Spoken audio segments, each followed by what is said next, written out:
आजच्या मीटिंग मध्ये सर्वांचं स्वागत. आपलं जीएसटीची जी सिरीज मगन पटेल सर घेत आहेत सी आपले, त्याप्रमाणे आज तर खूप महत्वाचा टॉपिक ऍक्च्युली रजिस्ट्रेशन.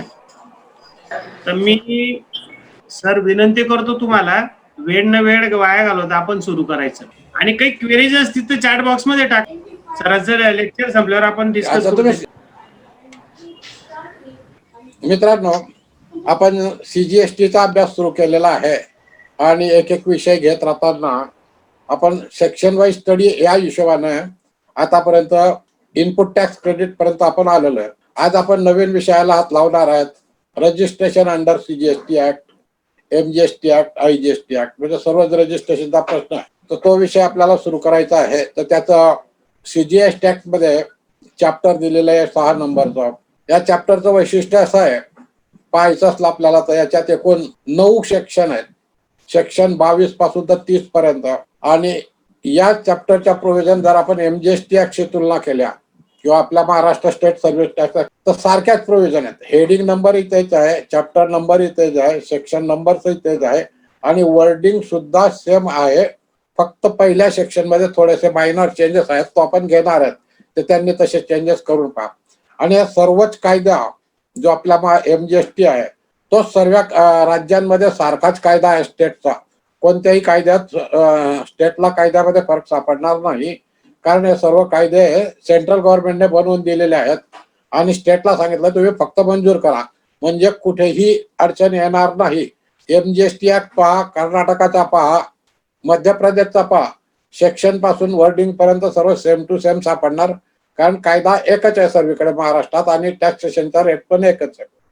तर याप्रमाणे सेक्शन 22 ते 30 असे एकूण 9 सेक्शन आहे. आता हा सेक्शनचं पालन करण्यासाठी काही नियम बनवावे लागतात. तर गव्हर्नमेंट त्याच्यात चॅप्टर 3 आहे सीजीएसटी रूल्स मध्ये, त्याच्यात नियम दिलेले आहेत. एकूण 21 नियम आहेत त्याच्यात, 21 रूल्स. ते रूल्स चालू होतात रूल 8 पासून तर रूल 26 पर्यंत. अशा मोजण्यात 24 होतात, पण मध्ये रोल 2 1 10 1 आहे आणि 21 1 असे 2 रोल वाढलेले आहेत. म्हणजे एकूण 21 रूल, 9 सेक्शन. आणि याच बरोबर याच्यात अमेंडमेंट, रजिस्ट्रेशन, कॅन्सलेशन, रिव्होकेशन या सर्व गोष्टींसाठी गव्हर्नमेंटने 30 फॉर्म प्रिस्क्राईब केलेले आहेत. एकूण त्यांना डेसिग्नेशन दिलेलं त्यांनी GST REG 01 to GST REG 30 इथपर्यंत त्यांचे फॉर्म दिलेले आहेत आणि विविध कारणांसाठी त्याचा उपयोग करायचा आहे. आपण जसं ज्याप्रमाणे पुढे जाऊ त्याप्रमाणे काही रूल्स आणि काही फॉर्मचा उल्लेख आपल्या याच्यात ऑटोमॅटिक येत राहत जाईल. तर याप्रमाणे आपल्याला 9 सेक्शन, 21 रूल्स आणि 30 फॉर्मचा अभ्यासापासून सुरू करायचा आहे. तर हे एवढं मोठं चॅप्टर एकाच वेळेला होणार नाही, म्हणून आपण काय केलेलं आहे, त्याच्यात 2 भाग करू. याला पार्ट फर्स्ट बनवूया. याच्यात 3च सेक्शन घेऊ आपण, 22, 23 आणि 24. 23 आणि 24 अगदी सिंपल आहे. तसा 22ही फक्त 22 जर पाहिला डिस्कशन सोडलं तर बाकीच्या सेक्शन्स मध्ये काही इतकं महत्व नाहीये. म्हणजे 22 is a very important section for us. आपल्याला त्याच्यावरच जास्त कॉन्सन्ट्रेशन करायचं आहे. मग प्रश्न येतो आयजीएसटीचं काय. सीजीएसटी एचजीएसटी आपण वाचतोय, तर आयजीएसटी मध्ये एक सेक्शन आहे 20 नंबरचा. जसं आपल्याकडे सेंट्रल सेल टॅक्स मध्ये एक 9 नंबरचा सेक्शन होता आणि त्याच्यात लिहिलं होतं की रजिस्ट्रेशनच्या तरतुदी किंवा इतर काही ऍडमिनिस्ट्रेटिव्ह प्रॉब्लेम असतील तर ते बॉम्बे सेल टॅक्स ऍक्ट प्रमाणे चालतील. तसं याच्यात लिहिलंय आयजीएसटी मध्ये सेक्शन 20 मध्ये की सीजीएसटी रजिस्ट्रेशनची प्रोसिजर पासून ते ऍडमिनिस्ट्रेशन पर्यंत जे तिथे नमूद असेल त्या आयजीएसटी ला ऑटोमॅटिकली लागू पडेल, कारण आपल्याला नंबर एकच मिळणार आहे पुढे. आणि हे सर्व आपण जेवढे आज सेक्शन घेणार आहेत 22 ते 24 याच लागू केलेले आहेत गव्हर्नमेंटने 22/6/17 म्हणजे जीएसटी ऍक्ट लागू होण्याच्या 8 दिवस अगोदरच या सेक्शनची कारवाई सुरू होऊन गेली, कारण त्यांना मायग्रेशन वगैरे करण्याची सुरुवात होती. आपण ह्या सेक्शनचा स्टडी करताना नेहमीप्रमाणे 2 भाग केलेले आहेत की जे स्टॅट्युटरी प्रोव्हिजन्स आहेत त्या आपण इटॅलिक फॉर्म्स मध्ये दिल्या, आणि जे आपल्या नोट्स आहेत त्याच्यावरच्या किंवा आपला जे रिमार्क म्हणतो किंवा आपण जे एक्सप्लेनेशन करणार आहेत ते आपल्या रेग्युलर फॉर्म मध्ये. चॅप्टरच्या बाबतीत थोडं इंट्रोडक्शन घेऊ. जीएसटी मध्ये रजिस्ट्रेशन का आवश्यक आहे आपल्याला. पहिली गोष्ट अशी आहे की only the registered person is authorised to issue tax invoice and collect the tax from his customers. If the person is not registered under GST, his customers cannot claim credit on the purchases made from him, कारण तो जीएसटीचा tax इनव्हॉइसही देऊ शकत नाही, तर त्यांना credit मागण्याचा काही अधिकार राहत नाही. सर्वात महत्वाचा मुद्दा आहे की प्रत्येक माणसाला, नागरिकाला त्या देशातले कायदे, त्या राज्यातले कायदे हे फॉलो करावे लागतात. त्यांचं पालन करणं आपल्याला अत्यंत आवश्यक झालेलं असतं. त्यानुसार आपल्याला जीएसटीचं रजिस्ट्रेशन घ्यावंच लागणार. समजा आपण रजिस्ट्रेशन घेतलं, सरकारनं सांगितलं की तुमचे पर्टिक्युलर लायबटला लायबिलिटी येईल, तुम्ही रजिस्ट्रेशन घ्या. तर घेतल्यानंतर आपल्याला व्हॅट सारखं व्हॅटचं अलग, सेंट्रल सेल टॅक्सचं अलग रजिस्ट्रेशन मिळणार नाही. एकच रजिस्ट्रेशन मिळेल आपल्याला. तर त्याला GSTIN असं म्हणतात. वन रजिस्ट्रेशन हॅज अलॉटेड आणि त्याचं नाव राहील GSTIN. GSTIN म्हणजे goods and service tax identification number असं त्याचं कोडिंग राहील. तो आपल्याला GSTIN एकच मिळेल आणि तो GSTIN नाम राहील 15 आकडी. तो GSTIN आपल्याला CGST ला लागेल, तो GSTIN HGST ला चालेल, तो GSTIN IGST ला चालेल. तर हा GSTIN 15 डिजिटचा त्यांनी सांगितलेला आहे. आता त्याचा ओळखायचा कसा की हा कोणत्या राज्यातला आहे, इंडिव्हिज्युअलचा आहे का, HUFचा आहे का, पार्टनरशिपचा आहे. याच्यात एक टेक्निक आहे. त्यांनी त्याच्यात केलेलं आहे की पहिले 2 डिजिट जे राहतील ते स्टेटचे राहतील. महाराष्ट्राचा नंबर असेल तर 27 सापडेल, कर्नाटका असेल तर 29 सुरुवातीला येईल, 07 असेल तर दिल्ली, त्याचप्रमाणे गुजरातला 25 नंबर आहे मला वाटतं काहीतरी. नंतरच्या 10 डिजिट म्हणजे पॅन नंबर. आपल्याला पॅन माहिती की पॅन कसा ओळखतात. पॅन नंबर मध्ये 4 आणि 5 नंबरचा जे शब्द असतात अल्फाबेट, ते सर्वात महत्वाचे असतात. पॅन नंबर मधला चौथा शब्द जर P असेल तर तो इंडिव्हिज्युअलचा पॅन आहे. चौथा शब्द H असेल तर तो HUFचा आहे. C असेल तर तो कंपनीचा आहे. F असेल तर फर्मचा आहे, आपल्याला माहिती आहे. आणि त्याच्यानंतरचे जे डिटेल्स असतं ते एक तर सरनेम सापडेल इंडिव्हिज्युअलचं, किंवा त्या कंपनीचा किंवा त्या फर्मचा एक शॉर्ट फॉर्म पहिला नेम. म्हणजे याप्रमाणे पॅन वरूनही या पॅन नंबर त्याच्यातच इनकॉर्पोरेट असतो. 10 नंबर म्हणजे पुढचे पॅन असतील. त्या पॅन वरून आपण हे सांगू शकतो की तो इंडिव्हिज्युअलचा आहे का HUFचा आहे. मग त्याच्यात नंतर एक 13वा नंबर येईल, 2 नंबर स्टेटचे, 10 नंबर पॅन कार्ड पॅनचे, 12 झाले. 13वा नंबर येतो, त्याच्यात एक आकडा किंवा 2 किंवा 3 असं लिहिलेलं सापडेल. तो रिप्रेझेंट करतो की या राज्यामध्ये तुम्ही किती नंबर घेतलेले आहे या टीनवर, म्हणजे याच पॅन नंबरवर तुमचे किती नंबर आहेत. जर 2 लिहिलेले असतील तर या राज्यात, महाराष्ट्रात या माणसाचे 2 नंबर आहेत असं गृहीत धरायचंय. एकच लिहिलेला असेल तर एकच नंबर आहे, 4 असतील तर 4 नंबर घेत. 14 नंबरचा आकडा झेड कायम स्वरूपी झेड राहील प्रत्येकाच्या नंबर मध्ये, तो बाय डिफॉल्ट आहे. आणि लास्ट डिजिट आहे त्याच्या चेक डिजिट, चेक कोड म्हणतात त्याला, तो काही असू शकतो. एक तर तो अल्फाबेट मध्ये ABCD मधून काहीतरी येईल किंवा न्यूमरिकल्स मधून, नंबर मधून काहीतरी येईल. याप्रमाणे तो 15 डिजिटचा कोड आहे आणि त्याला याप्रमाणे ओळखायचं आहे. याचा रूल आहे 10. रूल 10 मध्ये सर्व दिलेलं आहे. म्हणजे आपलं हे पाहत असताना रूल 10चा अभ्यास आपण करून घेतलेला आहे की तो GSTIN कसा ओळखायचा. रजिस्ट्रेशन मिळाल्यानंतर त्याला GSTIN 15 आकडी मिळाल्यानंतर त्याला एक स्टेटस प्राप्त होतं. He is legally authorised to collect the tax from the customer and issue the tax invoice. त्याचप्रमाणे त्याला इनपुट क्रेडिट घेण्याचा सुद्धा अधिकार त्याचबरोबर प्राप्त होतो. त्या ज्या दिवशी नंबर घेईल तिथून त्याला इनपुट क्रेडिट अलाउड होतं. याच्या बाबतीत आपण इनपुट क्रेडिटच्या तरतुदी पाहिल्या त्यावेळेला बरंच आपण पाहिलेलं की इनपुट क्रेडिट कोणत्या पिरियडचं मिळेल, मागच्या पिरियडचं किती मिळेल, काय मिळेल. पण समजा लेट झाला नंबर घेताना, कारण मुदत 30 दिवसाची, याच्यात लेट झाला तर EORD पिरियड पडेल. तर त्याच्यात व्हॅट मध्ये EORD पिरियडला आपल्याला त्यांनी ADM रिलीफची तरतूद केलेली होती. इथे तशी काही तरतूद नाहीये, कारण व्हॅट पिरियड मध्ये 5-5, 6-6 वर्ष नंबर लेट घेतलेले आहेत लोकांनी. इथे तितका नंबर लेट घेण्याचं काही कारण नाही, कारण वर्षानंतर तुम्हाला रिटर्न रिवाइजही करता येत नाही आणि रिटर्न 1.5 वर्षानंतर भरता येत नाही, म्हणजे पिरियडच संपून जातो. त्यामुळे कदाचित त्या ADM रिलीफच्या तरतुदी नसतील याच्यात. म्हणजे इनपुट क्रेडिट त्याला घेता येईल. त्याचप्रमाणे seamless flow of input credit all over the India, म्हणजे जसा जसा तो मालाच्या पुढे जात राहील त्याचं कन्झम्पशन पर्यंत, तोपर्यंत आपण समजा कर्नाटकातून घेतला महाराष्ट्रवाल्यांनी तर आपल्या 2A ला त्यांचं क्रेडिट दिसेल. आपण गुजरातला विकलं तर आपण भरलेल्या टॅक्सचं क्रेडिट समोरच्याला मिळेल. असा प्रमाणे नॅशनल लेवलला ही क्रेडिट त्याच्यात एस्टॅब्लिश होतो. याचबरोबर जर आपल्याला या कायद्यांमध्ये किंवा रूल्स मध्ये दुरुस्त्या करायच्या असल्या तर GST काउन्सिलला आर्टिकलच्या, म्हणजे कॉन्स्टिट्यूशनचा आर्टिकल 279A 4D याच्याने अधिकार दिलेले आहेत की तुम्ही शिफारस करू शकतात. म्हणजे जीएसटी काउन्सिलची शिफारस असल्याशिवाय गव्हर्नमेंट काहीही करणार नाही, अशी ती अरेंजमेंट आहे. शिफारस ही आपल्या मागणीप्रमाणे होऊ शकेल किंवा वन मोशनने ते करू शकतील. याप्रमाणे याचं आपण इंट्रोडक्शन म्हणजे बेसिक आणि इंट्रोडक्शन पाहिलं. तर आपण याच्यानंतर आता प्रत्यक्ष स्टॅट्युटरी प्रोव्हिजन्स कडे जाऊया. म्हणजे सेक्शन 22 चालू करू. सेक्शन 22 चालू होतो, आपण याला पहिल्यांदा वाचून घेऊ.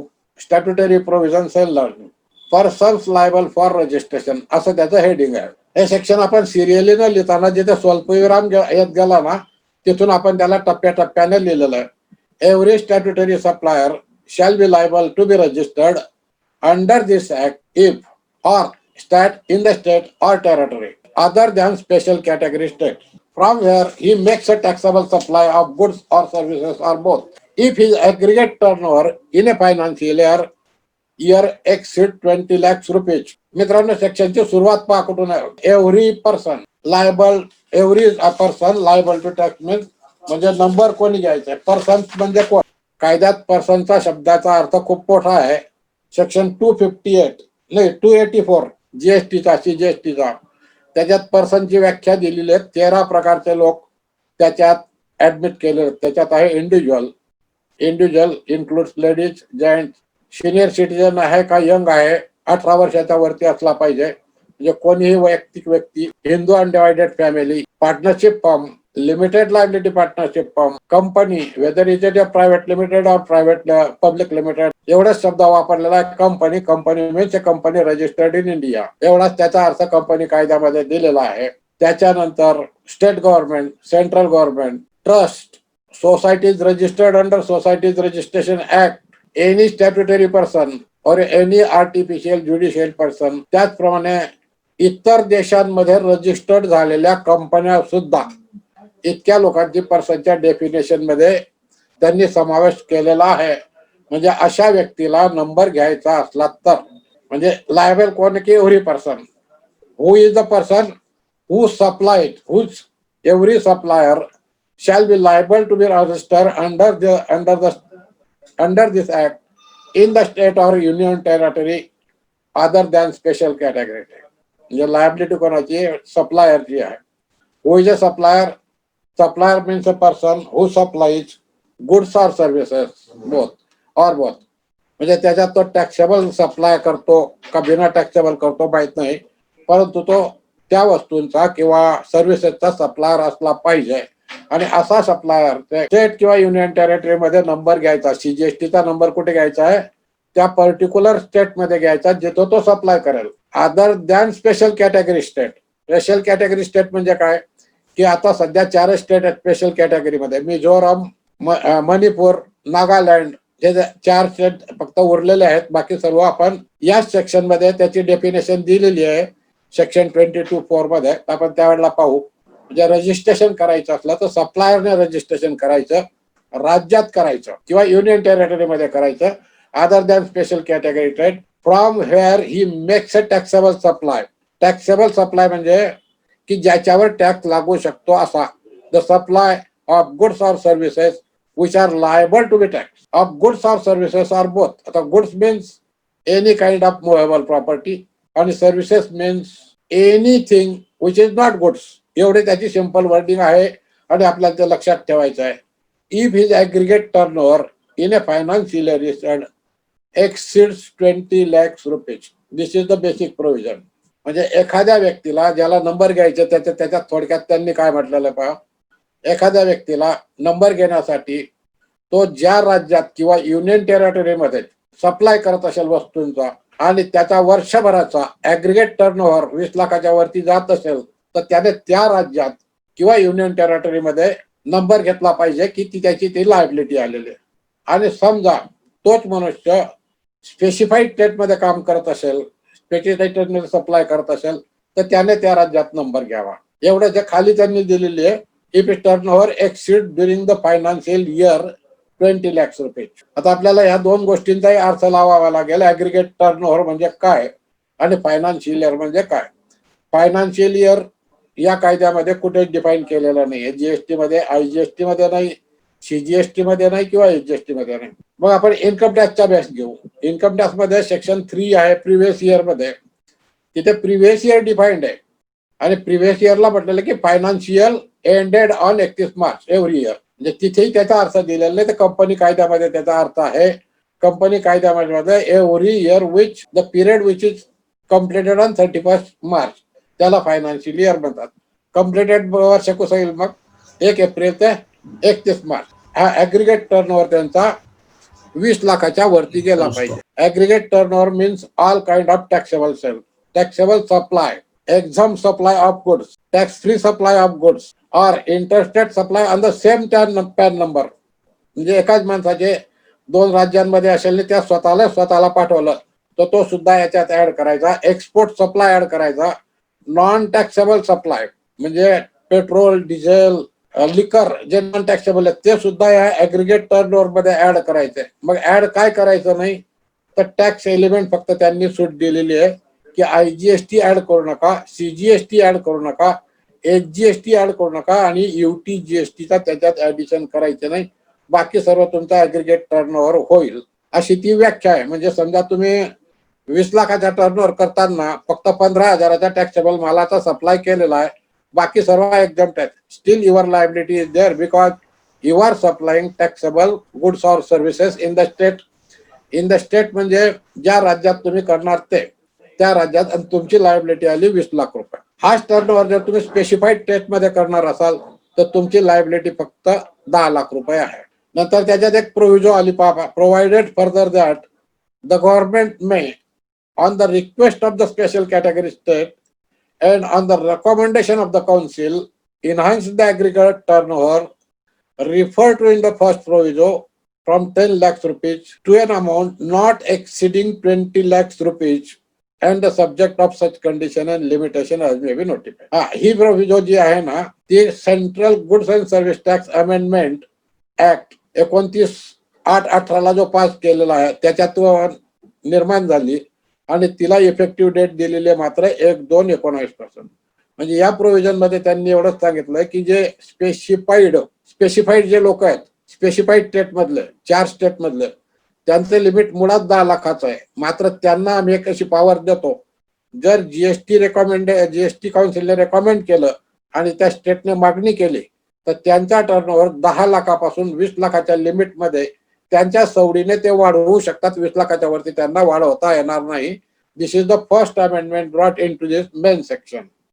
म्हणजे स्पेसिफाईड स्टेटला फक्त रेग्युलर स्टेटच्या बरोबरीने आणून त्यांनी सोडून दिलं. ही एक अमेंडमेंट झाली. नंतर अजून एक प्रोव्हिजो आली. ही प्रोव्हिजो आपल्या स्टेटला लागू पडते. Provided also that the government may at the request of the state and on the recommendation of the council. म्हणजे 2 गोष्टी पॅरलल आहेत. राज्याने मागणी करायला पाहिजे, विनंती करायला पाहिजे आणि ती विनंती जीएसटी काउन्सिलने मान्य केली पाहिजे. Enhance the aggregate turnover from 20 lakhs rupees to such an amount not exceeding 40 lakhs rupees in case of supplier who is engaged exclusively in the supply of goods subject to such conditions and limitations as may be notified. म्हणजे ही provision जी टाकलेली आहे त्यांनी specified स्टेटच्या व्यतिरिक्त जे इतर राज्य आहेत म्हणजे जे रेग्युलर राज्य नॉर्मल राज्य आहेत त्याच्यासाठी दिली. त्यांनी काय म्हटलं की जर एखाद्या राज्याने विनंती केली जीएसटी काउन्सिलला आणि जीएसटी काउन्सिलने शिफारस केली की यांना लिमिट वाढवायचं आहे यांच्या राज्यातलं, तर तशी शिफारस ही करता येईल.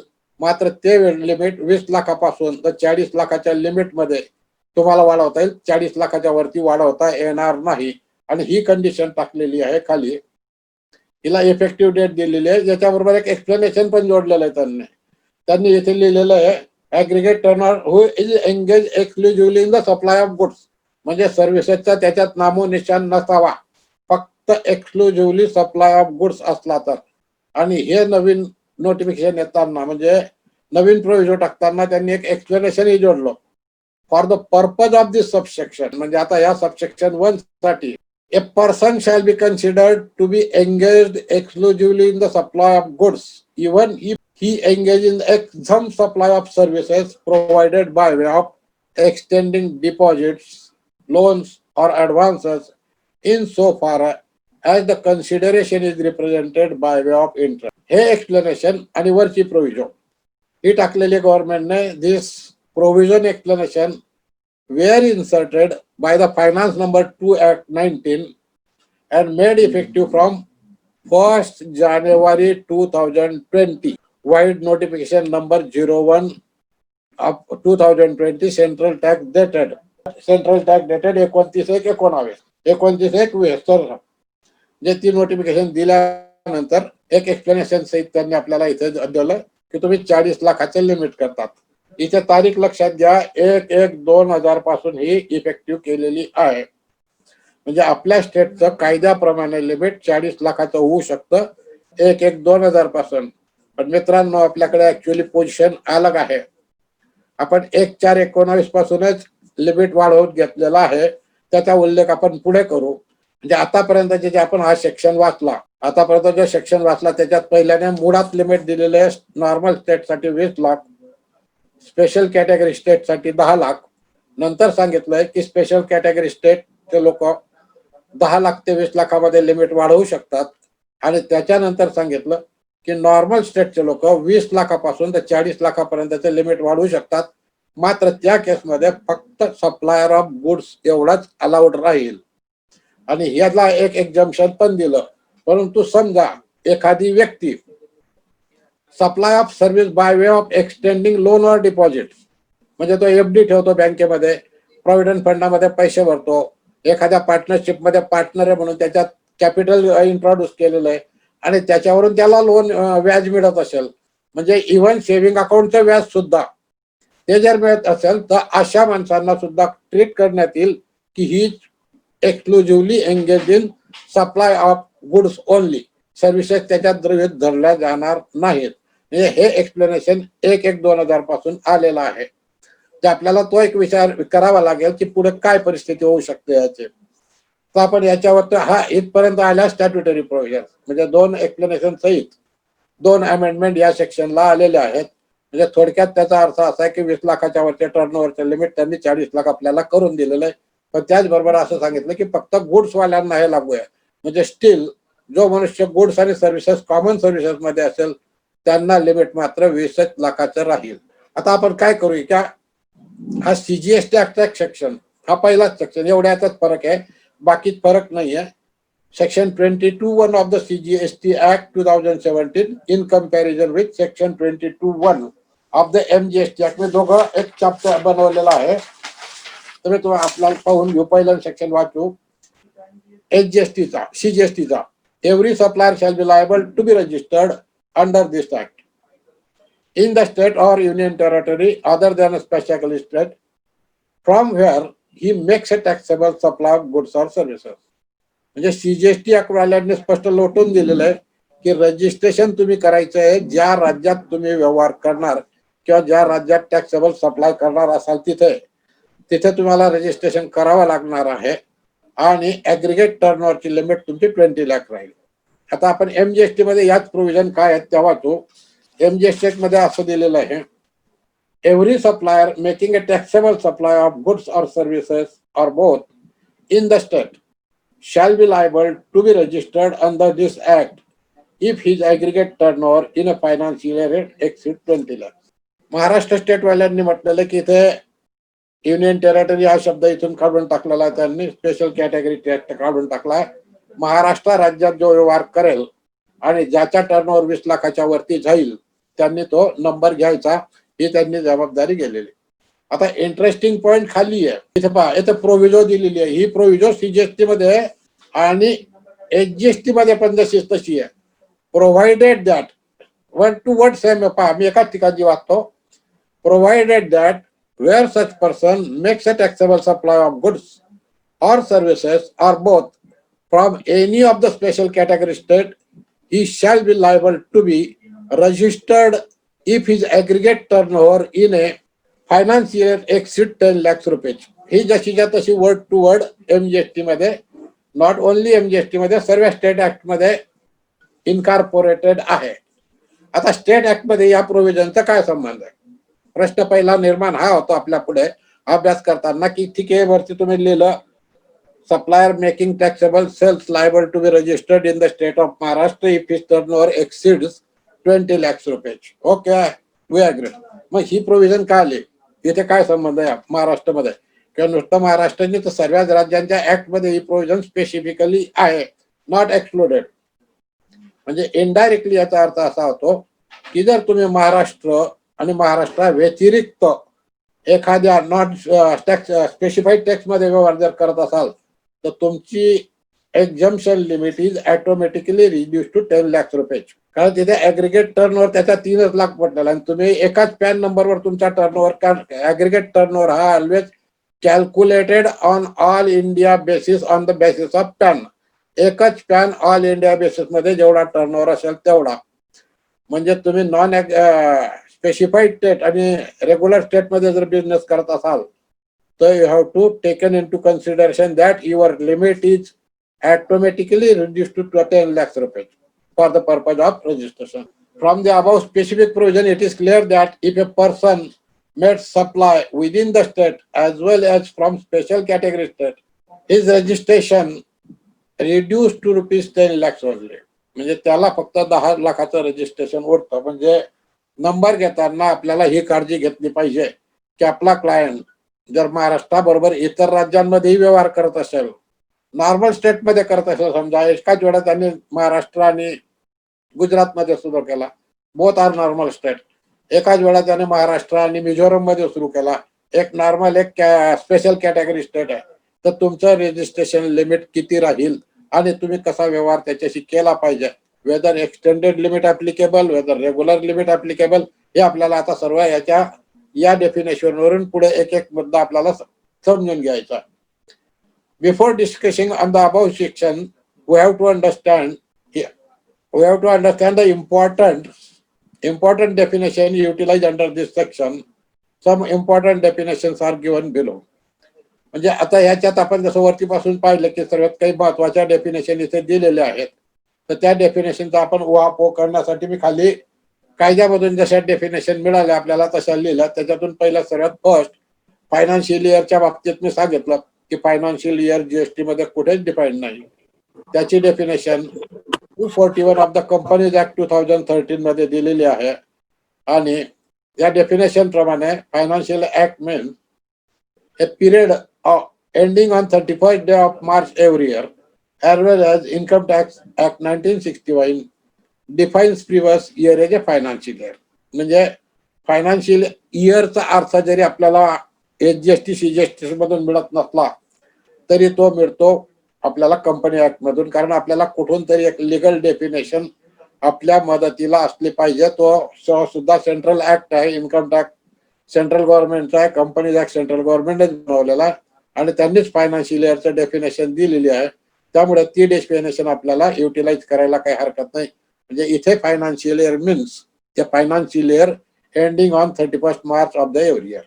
Meaning of the special category state are given wide explanation 3(2) subsection 4 of this section and we will consider at the appropriate place.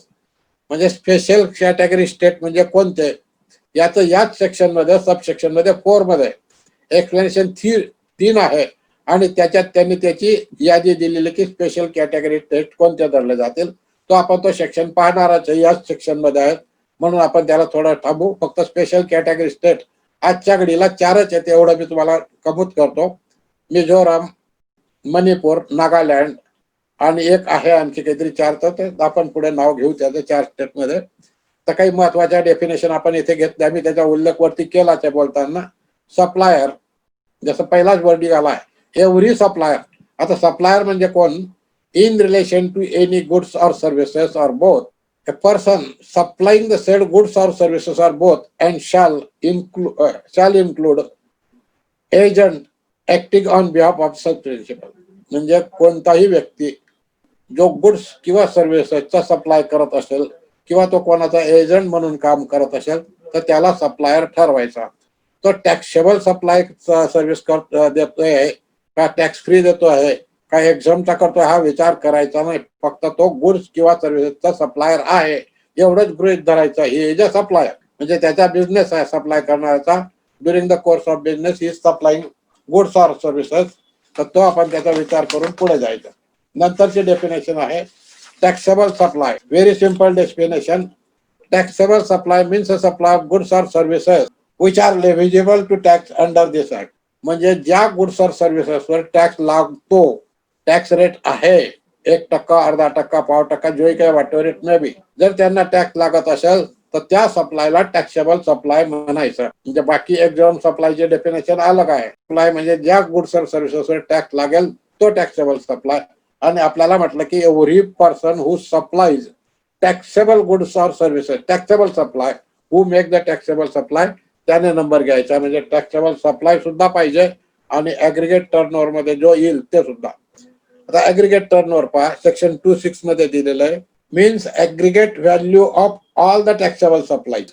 म्हणजे तुम्ही ऑल द टॅक्सेबल सप्लायज म्हणजे काही गुड्सचा आहे, काही सर्व्हिसेसचा आहे, त्याचे टोटल करायचे, ऍग्रीगेट व्हॅल्यू करायचे. कंसात लिहिलेलं excluding the value of inward supplies on which tax is payable on reverse charge basis. Excluding RCM, ज्याच्यावर आपण खरेदी करतो, ज्याच्यावर आरसीएम भरतो, तो इकडे धरायचा नाही, कारण तो अदरवाईज इनवर्ड सप्लाय आपला, आउटवर्ड सप्लाय नाही. त्याच्यात आणखी ऍड काय करायचं, means aggregate value of taxable supply exam supply. आता एक्झाम सप्लाय म्हणजे काय, ते एक्झाम सप्लायचे परत डेफिनेशन दिलेले आहे.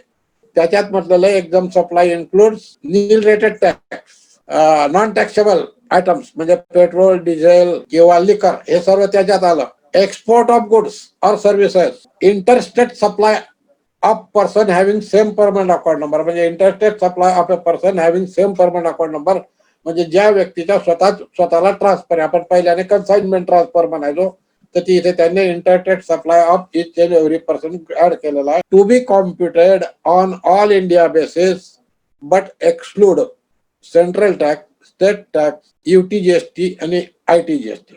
हे सर्व टॅक्सेस सोडून द्यायचे, बाकी सर्वांची टोटल करायची. म्हणजे तुमच्याकडे टॅक्सेबल सप्लाय आहे का टॅक्स फ्री याचा विचार नाही करायचा. सर्व ऍग्रीगेट टर्नओव्हर मध्ये येऊ. फर्स्ट आपण पहिल्याला व्हॅट मध्ये ग्रॉस टर्नओव्हर म्हणायचो, ग्रॉस टर्नओव्हर.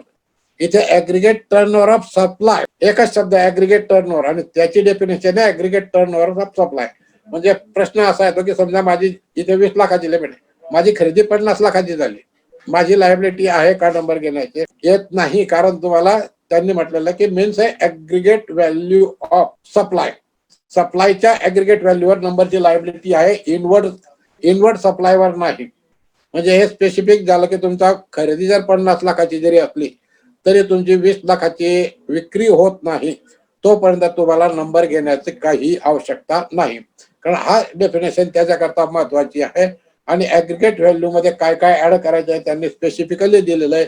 आपल्याला ही ऍग्रीगेट व्हॅल्यूची डेफिनेशन नेहमी समोर ठेवून काम करावे लागणार आहेत. याप्रमाणे ही एक डेफिनेशन आहे. त्याच्या पुढे यांनी म्हटलंय की तुम्हाला राज्यात नंबर घ्यायचा, तर राज्य म्हणजे काय किंवा युनियन टेरिटरी म्हणजे काय, त्याच्या सुद्धा डेफिनेशन याच कायद्यात दिलेल्या आहेत. States includes union territory with legislature. म्हणजे राज्य म्हणजे कोणतं, तर राज्य म्हणजे तर राज्य आहेच, महाराष्ट्र राज्य आहेच. पण एखादी युनियन टेरिटरी असली आणि त्याला लेजिस्लेचर असलं, म्हणजे विधानसभा असली तिथे, किंवा तिथे विधिमंडळ असलं, कुठे मुख्यमंत्री असला, तर त्या युनियन टेरिटरीला सुद्धा राज्य म्हणायचे किंवा त्याच्या राज्यात समावेश होतो. उदाहरणार्थ दिल्ली ही युनियन टेरिटरी आहे, मात्र तिथे विधानसभा आहे, तिथे मुख्यमंत्री आहेत, म्हणून ते आता दिल्ली राज्याचा दर्जा त्याला मिळालेला आहे. पहिल्याने दिल्लीला आपण युनियन टेरिटरी म्हणायचो. ज्या युनियन टेरिटरी आहेत सरकारच्या ताब्यात आहेत, सेंट्रल गव्हर्नमेंटच्या, जिथे विधिमंडळ नाही, अशी त्यांची त्यात डेफिनेशन दिलेली आहे. Union territory means A territory of जे अंदमान अँड निकोबार आयलँड्स, म्हणजे अंदमान निकोबार बेटे, Lakshadweep, Dadra and Nagar Haveli and Daman and Diu, Ladakh, हे आता नवीनच निर्माण झालेलं आहे, Ladakh, Chandigarh and other territories. म्हणजे ह्या ज्या आयटम्स आहेत याच्यात विधिमंडळ स्वतःच नाही, इथे राज्यपालच्या सल्ल्याने कामावर चालतं, त्यांना युनियन टेरिटरी म्हणतात. मात्र नंबर घेताना त्यांना एकच ट्रीटमेंट दिलेली आहे, स्टेट किंवा युनियन टेरिटरी, जिथे 20 लाखाच्या टर्नओव्हर होईल. कारण युनियन टेरिटरी ऍक्ट जर आपण वाचला तर त्याच्यात लिहिलं आहे की सर्व CGSTच्या प्रोव्हिजन रजिस्ट्रेशनसाठी आम्हाला लागू आहेत. म्हणजे युनियन टेरिटरी ऍक्ट मधून सुद्धा त्यांनी स्पष्ट केलेलं आहे. सेक्शन 22 आहे, तिथे त्यांनी सांगितलं की रजिस्ट्रेशनच्या ज्या काही प्रोव्हिजन असतील त्या सर्व युनियन टेरिटरी ऍक्टला लागू पडतील. म्हणजे तिथे ज्याप्रमाणे लिमिट बदललं जाईल त्याप्रमाणे इकडे सुद्धा लिमिट ऑटोमॅटिकली बदलत जाणार आहे. It is to be noted that the CGST Act 2006 requires a person to be registered in the state or union territory from which he makes a taxable supply of goods or both. म्हणजे CGST act मध्ये त्यांनी म्हटलेलं की तुम्ही ज्या राज्यात supply करत असाल, ज्या राज्यात तुमचा व्यवसाय असेल, टॅक्सेबल सप्लाय ज्या राज्यात त्या राज्यात नंबर घ्या, असं त्यांच्याकरता स्पेशल रजिस्ट्रेशनची प्रोव्हिजन नाही की सीजीएसटीचा नंबर तुम्हाला इथे मिळेल का सीजीएसटी डिपार्टमेंटला मिळेल, तसा काही भाग नाही. कोणत्याही स्टेट डिपार्टमेंटला घ्या कुठे, त्या अलॉटमेंट ज्याप्रमाणे होईल त्याप्रमाणे, मात्र त्या त्या राज्यात तुम्हाला नंबर घ्यायचा आहे या राज्यात. आणि स्टेट ऍक्टने म्हटलेलं की आमच्या राज्यात जर 20 लाखाच्या वरती झाला तर तुम्हाला नंबर घ्यावा लागेल. GST is a destination based tax. पहिला तो व्हॅट होता, तो फर्स्ट टेस्ट टॅक्स आपण म्हणायचो की ज्या राज्यात तो विकला गेला त्या राज्याला ते मिळून जायचा. आता हा आहे की जीएसटी हा डेस्टिनेशन बेस्ड टॅक्स आहे, म्हणजे ज्या राज्यात त्याचं कन्झम्पशन होईल त्या राज्यात त्या राज्याला सर्व टॅक्स मिळेल, त्याच्यावरचा मागचा पुढचा सर्व टॅक्स त्या राज्याला जाईल. देअरफॉर फॉर इंटरस्टेट सप्लाय, म्हणजे आपण जो ओएमएस सप्लाय आपल्या ओरिजिनल डोक्यात आहे, ओएमएस सप्लायला तर त्याला आयजीएसटी लागेल. ओएमएस सप्लायला एचजीएसटी, सीजीएसटी किंवा यूजीएसटी लागण्याचं काही कारण राहत नाही, कारण तो ओएमएस आयजीएसटी आहे आणि हा सर्व आयजीएसटीचा पैसा सेंट्रल गव्हर्नमेंट कलेक्ट करणार, म्हणजे सेंट्रल गव्हर्नमेंटच्या खात्यात भरणा होतो. म्हणजे समजा आपण फॉर एक्झाम्पल असं विचार करू की आपण कर्नाटकातून वस्तू खरेदी केली, तो कर्नाटकवाला टॅक्स भरेल. महाराष्ट्रवाल्यांनी घेतली, महाराष्ट्रवाल्याच्या क्रेडिटला तो दिसेल, 2A ला म्हणा, किंवा महाराष्ट्रवाला त्याचं क्रेडिट घेईल. महाराष्ट्रवाल्याने गुजरातवाल्यांना विकली तर आपण आयजीएसटी भरू, तो सेंट्रल गव्हर्नमेंटकडे जमा होईल. गुजरातवाल्याकडे क्रेडिट घेईल त्याचं आणि त्याने शेवटी विकलेलं आहे दिल्लीवाल्याला, आणि दिल्ली राज्यामध्ये त्याचं कन्झम्पशन झालं तर सर्व आयजीएसटी हा दिल्ली राज्याला मिळणार. म्हणजे सर्व राज्यांचा गोळा करून तो दिल्ली राज्याच्या पूर्ण ताब्यात देणार, कारण तिथे पुढे फर्दर विक्री होत नाही. कंझ्युम होऊन गेला तो तिथे मॅन्युफॅक्चरिंग मध्ये, कशामध्ये, आणि नंतर जे मॅन्युफॅक्चरर किंवा वस्तू असेल किंवा अदरवाईज खतम झाला असेल तर तो पूर्ण टॅक्स त्याला मिळण्याची जबाबदारी सेंट्रल गव्हर्नमेंटने घेतलेली. Central government insure the state that the same reaches to the destination state, म्हणजे त्या राज्यांना मिळाल. म्हणून आपण बऱ्याच वेळा ऐकतो की आमचा जीएसटीचा हिस्सा मिळाला नाही. महाराष्ट्रामध्ये आपण बऱ्याच वेळा म्हणतो की जीएसटीचे पैसे बाकी येतात, ते हे पैसे त्यांच्याकडे बाकी येतात. अदरवाईज स्टेट जीएसटीचे पैसे स्टेट जीएसटीच्या खात्यात जमा होतात, सीजीएसटीचे पैसे सेंट्रल गव्हर्नमेंटलाच मिळतात. मग यांचे पैसे राहिले कोणते? यांचे स्टेटचे पैसे हेच राहतात की IGST is collected by central government आणि तो त्यांचा पैसा त्यांना वेळेवर ट्रान्सफर व्हायला पाहिजे, असं ते प्रोव्हिजन आहे. म्हणून आयजीएसटी इज हे डेस्टिनेशन बॅक टॅक्स जो आपल्या राज्यात कंझ्युम होईल, तो कुठूनही येऊ द्या, बेस त्याचा शोधावा लागेल. तो गुजरात मधून आला का, मग गुजरात राज्याकडून आपल्याला तेवढे पैसे आणून यंदा द्यायचे. Therefore, for the purpose of preparing registration, we have to identify the location of supply. पहिली प्रोव्हिजन आली की त्यांना ओरिजिनल स्टेटला, म्हणजे स्पेसिफाईड स्टेटला 10 लाखावरून 20 लाखाची लिमिट करण्याची आली.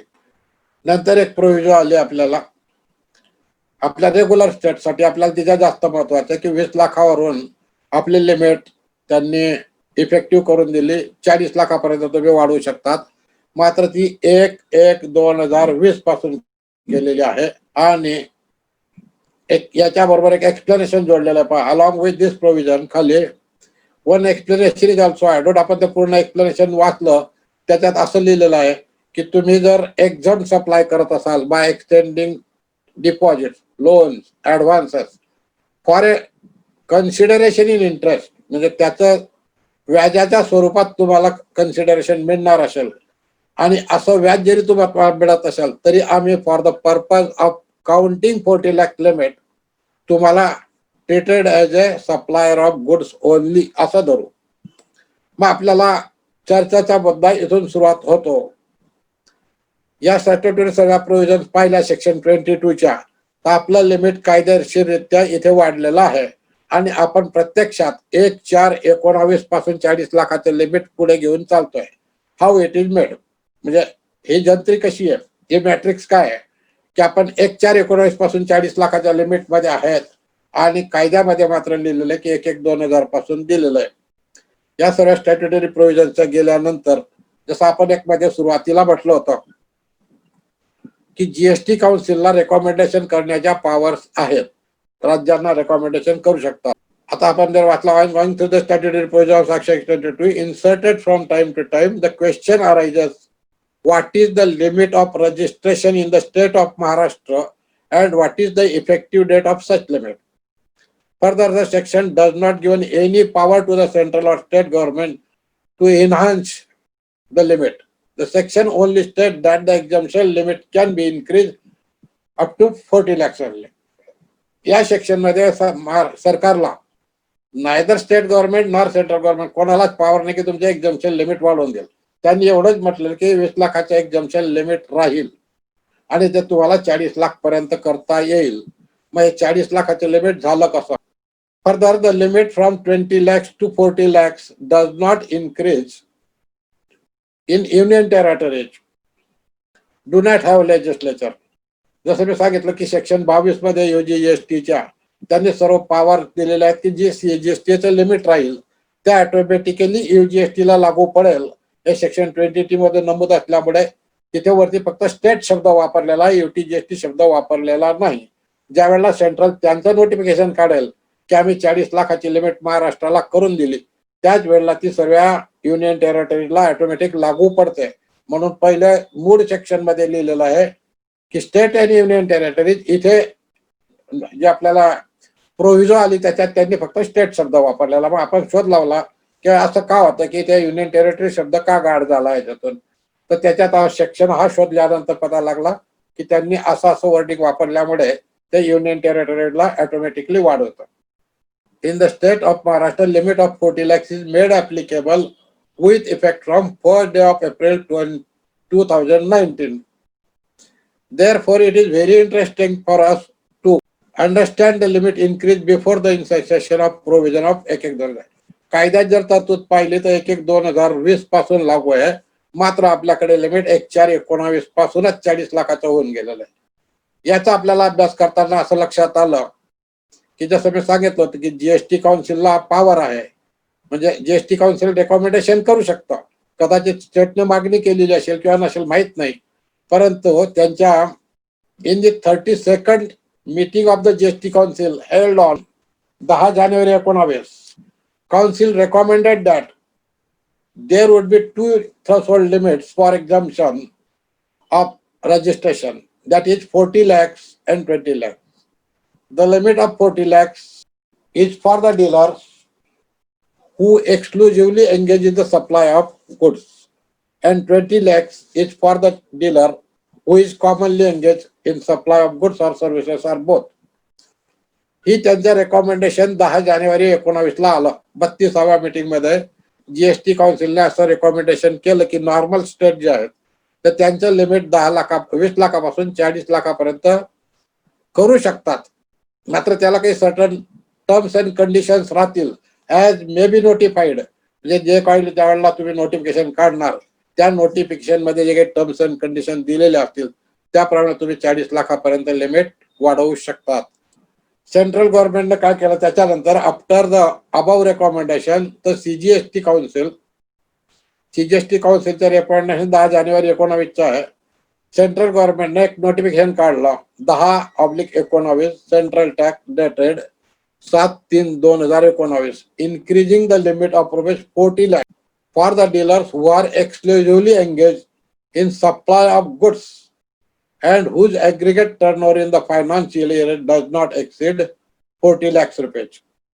The above notification is made operative from 1/4/2019. ही सेंट्रलचं नोटिफिकेशन. म्हणजे सेंट्रल गव्हर्नमेंटने त्या रेकमेंडेशनच्या बेसवर एक नोटिफिकेशन काढून टाकले की सेंट्रल मध्ये लिमिट 40 लाखाचं आम्ही करतो आहे. ती नोटिफिकेशन निघाली 7/3/19 ला आणि तिला इफेक्टिव्ह डेट दिली 1/4/19. तर राहिला प्रश्न स्टेटचा, ज्या स्टेटला घ्यायचं ज्यांना, कारण सर्वांना कंपल्सन नाही आहे. इट मे लिहिलेलं आहे, म्हणजे तुमची इच्छा असेल तर वाढवू शकतात. आता महाराष्ट्र गव्हर्नमेंटने वाढवलं का काय ते आपल्याला शोधावं लागेल त्याच्याकरता, कारण सेंट्रल गव्हर्नमेंटने तर वाढवून टाकलं. तर मग आपण शोध लावला, आपण तपास केला, आपण अभ्यास करत गेलो. On the same day Maharashtra government has also issued notification of MGST Act dated 7/3/19 and made effective from 1st day of April 2019. म्हणजे दोघांनी ह्या अशा नोटिफिकेशन काढल्यामुळे आपल्याकडे महाराष्ट्रात लिमिट झाली 40 लाखाची. कोणाकरता? Person who is exclusively engage in supply of goods, ही नोटिफिकेशन काढताना त्यांनी काही अटी आणि शर्ती पण दिलेल्या आहेत. आता पहिला मुद्दा हा येतो की ही नोटिफिकेशन निघाली, जसं आपण या सेक्शन मध्ये पाहिलं 22(1) मध्ये, तर कुठेच नमूद नाही आहे की यांना लिमिट वाढवण्याची पॉवर आहे. Central government can increase the limit, तर कोणत्याही नाही. मात्र त्याची पॉवर त्यांना सेक्शन 23(2) मध्ये, ज्याचा आपण अभ्यास याच्यानंतर लगेच करणार आहे, त्या सेक्शन मध्ये एक सेक्शन सब सेक्शन 2 आहे. त्याच्यात म्हटलं की state government can increase the limit from the to whom it is not applicable, म्हणजे किती लिमिट पर्यंत तुम्हाला नंबर घ्यावा लागणार नाही याची लिमिट ते वाढवू शकतात. तर त्या सेक्शन मध्ये ह्या नोटिफिकेशन दोघं निघालेल्या आहेत. म्हणजे बोथ द नोटिफिकेशन, सेक्शन 23(2) CGSTचा त्याच्या खाली वरची नोटिफिकेशन निघाली आहे, सेक्शन 23(2) MGSTचा त्याच्या खाली नोटिफिकेशन निघालेले. ज्या ज्या राज्यांना 40 लाखाचं लिमिट घ्यायचं असेल त्यांनी त्या नोटिफिकेशन काढलेल्या असतील, ज्यांना घ्यायचं नसेल त्यांनी ते नोटिफिकेशन काढलेलं असेल, म्हणजे त्यांना 20 लाखाचं लिमिट चालू असेल. आपल्याला सध्या अभ्यास करायचा आहे FGSTचा आणि CGSTचा, म्हणून आपण दोघं नोटिफिकेशन शोधून काढल्या. त्याला अथॉरिटी आहे सेक्शन 23(2), त्या खाली या दोन नोटिफिकेशन निघाल्यात, म्हणून आपल्याला 40 लाखाचे लिमिट मंजूर केलेलं आहे. आता अशा लिमिट काढताना त्यांनी म्हटलं होतं की याला काही अटी आणि शर्ती राहतील, तर त्यांनी काय अटी शर्ती दिलेल्या आपण त्याच्याही पाहून घेऊ. पहिली गोष्ट ही क्लिअर झाली की सेक्शन 23 मध्ये government has got the power to increase the limit, त्यामुळे त्यांनी लिमिट वाढवून दिलेलं आहे. आणि ही नोटिफिकेशन जी काढली त्या नोटिफिकेशन मध्येच मेन्शन आहे की this notification does not apply to, म्हणजे ही नोटिफिकेशन कोणाला अप्लाय होणार नाही. The person who required to take compulsory registration under section 24 of the said act. Section 24 आपण आजच अभ्यास करणार आहेत, फक्त लिस्ट वाचायची आहे, त्याच्यात फार कठीण नाहीये की त्याच्यात लंबी लिस्ट दिली 12-13 लोकांची की त्यांना कंपल्सरी रजिस्ट्रेशन घ्यायचं आहे. म्हणून या नोटिफिकेशन मध्ये लिहिलंय की 40 लाखाची लिमिट त्यांना लागू पडणार नाही, कारण त्यांना कंपल्सरी रजिस्ट्रेशन असल्यावर हे वेगळ्या लिमिटची काहीच गरज नाहीये. They have to register first and the start business. दुसरं म्हटलं की this notification does not apply to supplier of ice cream and other edible oils, आणि ज्याचा HSN कोड 210500 असेल त्याला ही नोटिफिकेशन लागू पडणार नाही. म्हणजे त्याला लिमिट ओरिजिनल 20 लाखाचं 20 लाखाचंच राहील. जो व्यक्ती, जो सप्लायर, जो पर्सन पान मसालाचा डीलर असेल, ज्याचं टॅरिफ हेडिंग 90-20 आहे, त्याचप्रमाणे all goods covered under tariff heading number 24 that is tobacco, manufacturer tobacco, त्याचे काही सबस्टिट्यूट जे असतील ते, तो no one is applicable for this. पहिल्या आणखी तिसरी अट दिली त्यांनी, person opting for voluntary registration under section 25(3). त्याच्यात त्यांनी म्हटलं की person who opting for voluntary registration त्यांनाही 40 लाखाची लिमिट, एक्झिस्टिंग किंवा 20 लाखाची लिमिट, त्यांना कोणतीच लिमिट लागू पडत नाही. मात्र एखादा रजिस्टर्ड झालेला असेल ऑलरेडी, लिमिट 20 लाखाच्या वरती जायच्या अगोदरच त्याने रजिस्ट्रेशन घेऊन टाकलं, त्याचं लिमिट जमतेम 20-25 लाखाचा टर्नओव्हर वर्षाकाठी करतो आणि गव्हर्नमेंटने ती आता एक्झम्पशन लिमिट 40 केली, तर ही कॅन ऑप्ट आउट, म्हणजे तो कॅन्सल करू शकतो त्याचा number, as my turnover does not exceed 40 lakh, त्याला तो ऑप्शन दिलेला आहे. Who intend to continue the registration will be continued. जर त्याला वाटलं की नाही मला ह्या चालू ठेवायचं registration, still he can continue the registration. One of the condition in notification of the central tax, आता स्टेटमध्ये नाही, फक्त सेंट्रल वाल्यांनी टाकलेले की हे जे लिमिट आहे ते अरुणाचल प्रदेश या राज्याला, मणिपूर, मेघालय, मिझोराम, नागालँड, पांडिचेरी, तेलंगणा, त्रिपुरा आणि उत्तराखंड एवढ्या राज्यांना लागू पडणार नाही. म्हणजे तिकडचे स्टेट वाढवू शकत नाहीत, त्यांना लिमिट 20च राहणार, कारण CGST ऍक्ट वाल्यांनी नाही सांगून दिलं की आम्ही तुमचं लिमिट वाढवू शकत नाही. After the issuance of the above recommendation, second proviso is inserted with explanation in the CGST Act 2017 by the Finance number 2 Act presented in the Parliament on 5/7/19 by our Finance Minister Shrimati Nirmala Sitharaman. म्हणजे हे recommendation होऊन गेलं, notification निघून गेली, मात्र त्याला पुढे कायद्यात रूपांतरित करायचं होतं म्हणून त्यांनी फायनान्स नंबर 2 ऍक्ट 2019 मध्ये त्यांनी स्पेसिफिक प्रोव्हिजन टाकली आणि ती मेड इफेक्टिव्ह मात्र केली 1/1/2000 पासून. प्रोव्हिजन आली 5/7/19 ला पार्लमेंटमध्ये. नंतर तो कायदाही मंजूर झाला. परंतु आपल्या जीएसटी मध्ये आहे प्रत्येक प्रोव्हिजनला नोटिफिकेशन काढून त्याला इफेक्टिव्ह केलं जातं. तर ह्या नोटिफिकेशन ह्या सेक्शनला इफेक्टिव्ह केलंय 1/1/2000 पासून. आणि यामध्ये एक इंटरेस्टिंग मुद्दा असा लक्षात येतो आपला की ही ज्या वेळेला प्रोव्हिजन इन्सर्ट झाली याच्यात त्यांनी असं म्हटलेलं आहे की एखाद्या व्यक्ती जर engage in the supply of tax exempt supply of extending deposits, loans and advances, the consideration for which is received by way of interest or discount, त्यांना सुद्धा माफ केलेला आहे यात मिळत आहे. मात्र असं नोटिफिकेशन मध्ये कुठेच उल्लेख नाहीये. 1/4/19 जी नोटिफिकेशन निघाली त्याच्यात या प्रोव्हिजो मध्ये जे एक्सप्लेनेशन दिलंय त्याचा उल्लेख नाही. म्हणजे प्रश्न असा पडतो की 1/4/19 लिमिट वाढली आपले 40 लाखाचे आणि कोणाला तरी सेव्हिंग वरचं व्याज होतं. Whether it is to be included आणि जर इन्क्लूड केलं तर तिथे सर्व्हिसचा पैसा येतो. It is a consideration of service. कारण मी पीपीएफ मध्ये पैसे ठेवले होते किंवा एफडी मध्ये पैसे ठेवले की मी एखाद्या पार्टनरशिप मध्ये पार्टनर आहे आणि त्याला व्याज मिळालं. It is nothing but the consideration of exempted services. आणि तुम्ही तर म्हटलेलं की फक्त टॅक्सेबल सप्लाय ऑफ गुड्स असेल तरच तुम्हाला माफ देऊ. तर माझ्याकडे ते सर्व्हिसही आहे तर मग मी कव्हर होतो. मला लिमिट ऑटोमॅटिकली वीजचं लागू पडत. म्हणजे हा सर्वात पहिला महत्वाचा मुद्दा आपल्याला एक इश्यू म्हणून लक्षात येऊ शकतो की 1/4/19 निघालेलं नोटिफिकेशन 10/19 आणि कायद्यात इन्सर्ट केलेला सेक्शन प्रोव्हिजो त्या विथ एक्सप्लेनेशन याच्यात मेन डिफरन्स आहे की त्यात यामध्ये स्पेसिफिकली म्हटलेलं आहे की जर तुम्ही by way of loans or deposit extend करत असाल आणि त्याच्या अगेन्स्ट तुम्हाला व्याज मिळत असेल still we will treat at you are a dealer engage in supply of goods only. म्हणजे त्यावेळेला व्याज कन्सिडर करणार नाहीत.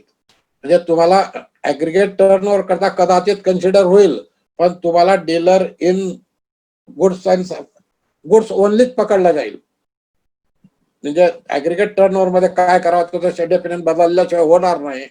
ही व्याजाची रक्कम कदाचित त्याच्यात ऍड होईल का नाही आपण पुढे पाहू. मात्र त्याला तसं व्याज मिळत असेल तरी त्या व्यक्तीला totally engage in supply of गुड्सच धरला जाईल.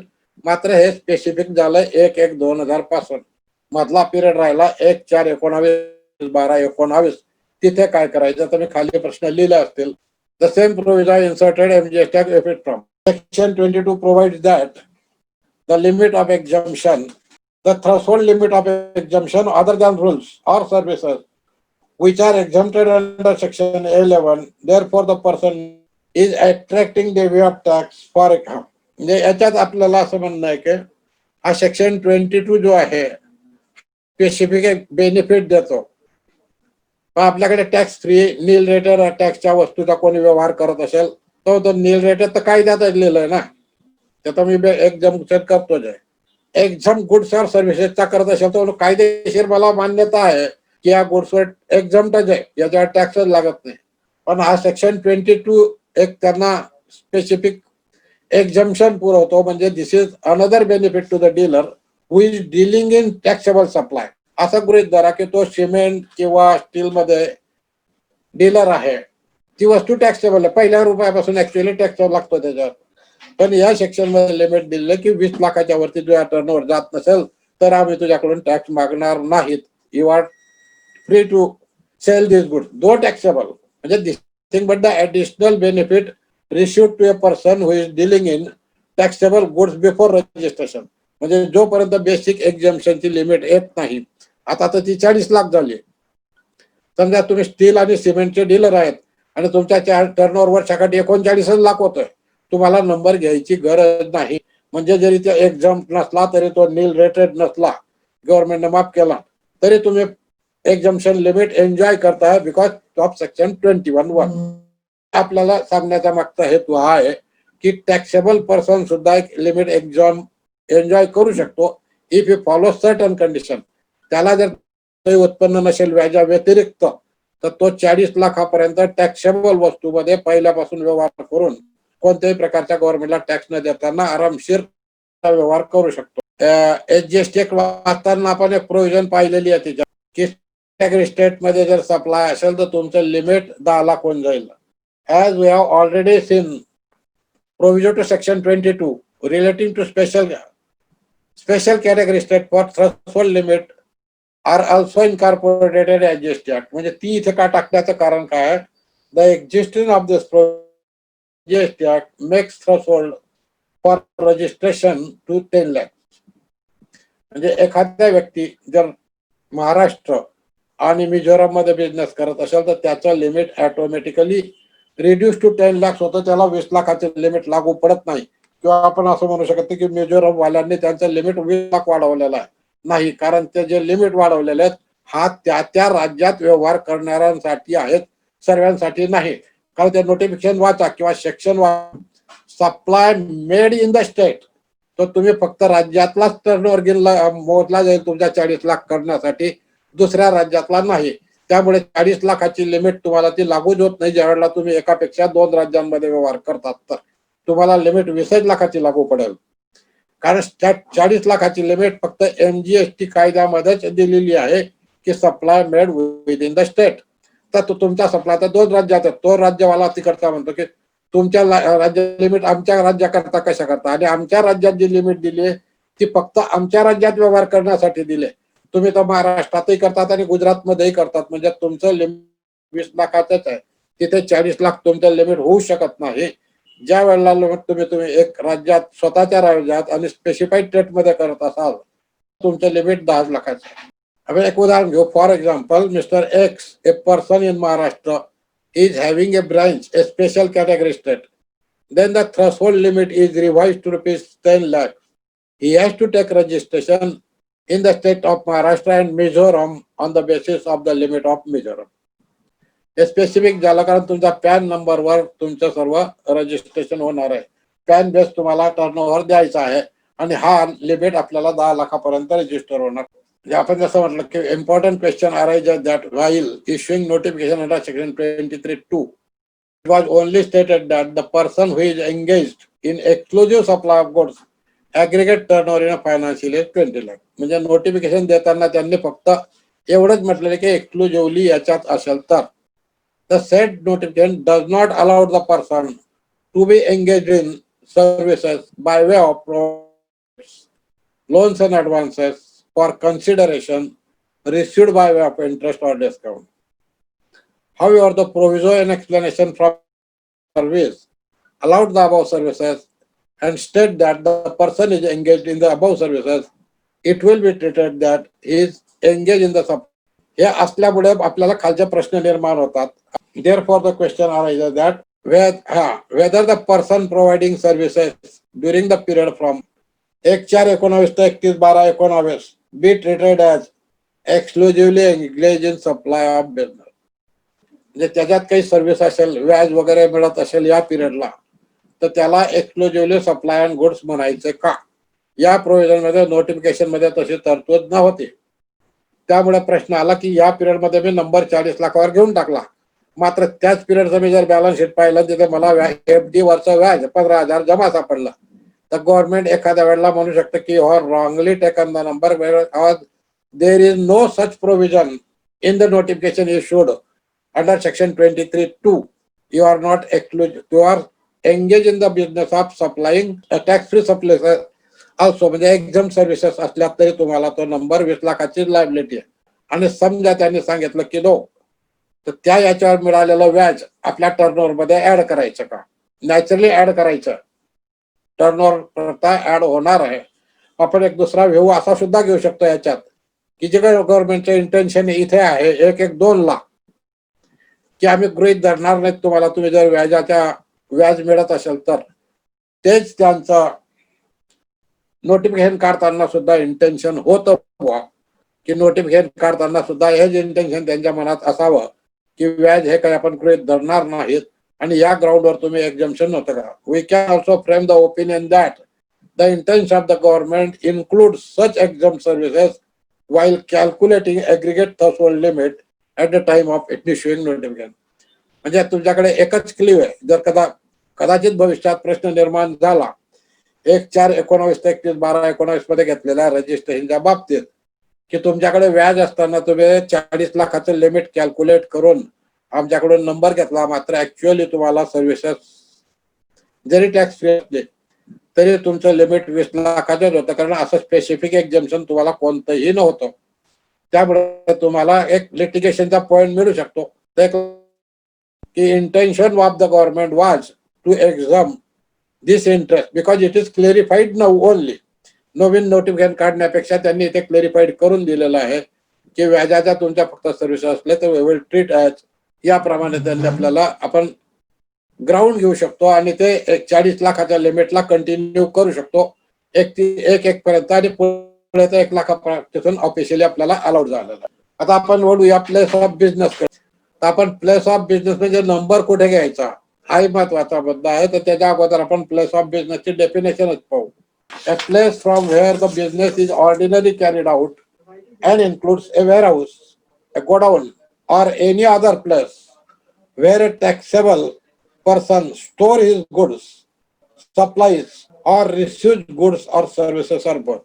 म्हणजे प्लेस ऑफ बिझनेस म्हणजे की तुम्ही जिथे ऑर्डिनरी बिझनेस करतात ते प्लेस ऑफ बिझनेस. जिथे ते माझं दुकान आहे, इथे बसून बसून मी खरेदी विक्रीचे व्यवहार करतो, लोकांचे फोनवर बोलतो, इथे अकाउंट पुस्तक ठेवले जातात, माझं बसायचं ठिकाण आहे, मालक इथे बसतात, म्हणून हे प्लेस ऑफ बिझनेस आहे. पण त्याच्यात त्यांनी समावेश केला वेअर हाऊस. जे तुम्ही कुठेही कोणाच्या वेअर हाऊस मध्ये माल ठेवलेला असेल, भाड्याचं गोडाऊन आहे, तिथे माल साठवण्याची व्यवस्था आहे, माझा सुद्धा वेअर हाऊस भाड्याने मिळतात, त्याच्यात ठेवला असेल किंवा स्वतःच्या गोडाऊन मध्ये ठेवलेला आहे, किंवा एनी अदर प्लेस, मित्राची जागा आहे, हाऊस आहे, अरे माझे काही 5-10 वस्तू आहेत तिथे पडू दे तुझ्याकडे, ती सुद्धा प्लेस. किंवा जिथे तुम्हाला मालाचा सप्लाय मिळतो, जिथे गोडाऊन नाहीये, काहीच नाहीये, एखादी साईट आहे तिथे तुम्हाला सप्लाय मिळतो मालाचा, ती प्लेस सुद्धा. किंवा जिथून तुम्ही सप्लाय देतात लोकांना, ती प्लेस सुद्धा. इतके प्लेस सर्व तुमचे बिझनेस प्लेस मध्ये इन्क्लूड आहे. A place where a taxable person maintain his account, किंवा तुम्ही जिथे अकाउंट बुक्स ठेवत असाल ती सुद्धा प्लेस ऑफ बिझनेस आहे. A place where a taxable engaged through an agent by whatever name called. किंवा समजा मी जळगावला राहतो आणि सांगतो की मी धुळ्याला एक एजंट ठेवलेला आहे, तो माझे व्यवहार तिथे पाहतो. तर तुम्ही राहतात कुठे हे इम्पॉर्टंट नाहीये, इथे place of business is important. तिथे एजंट बिझनेस करत असेल तुमच्या नावाने, ते तुमचा प्लेस ऑफ बिझनेस.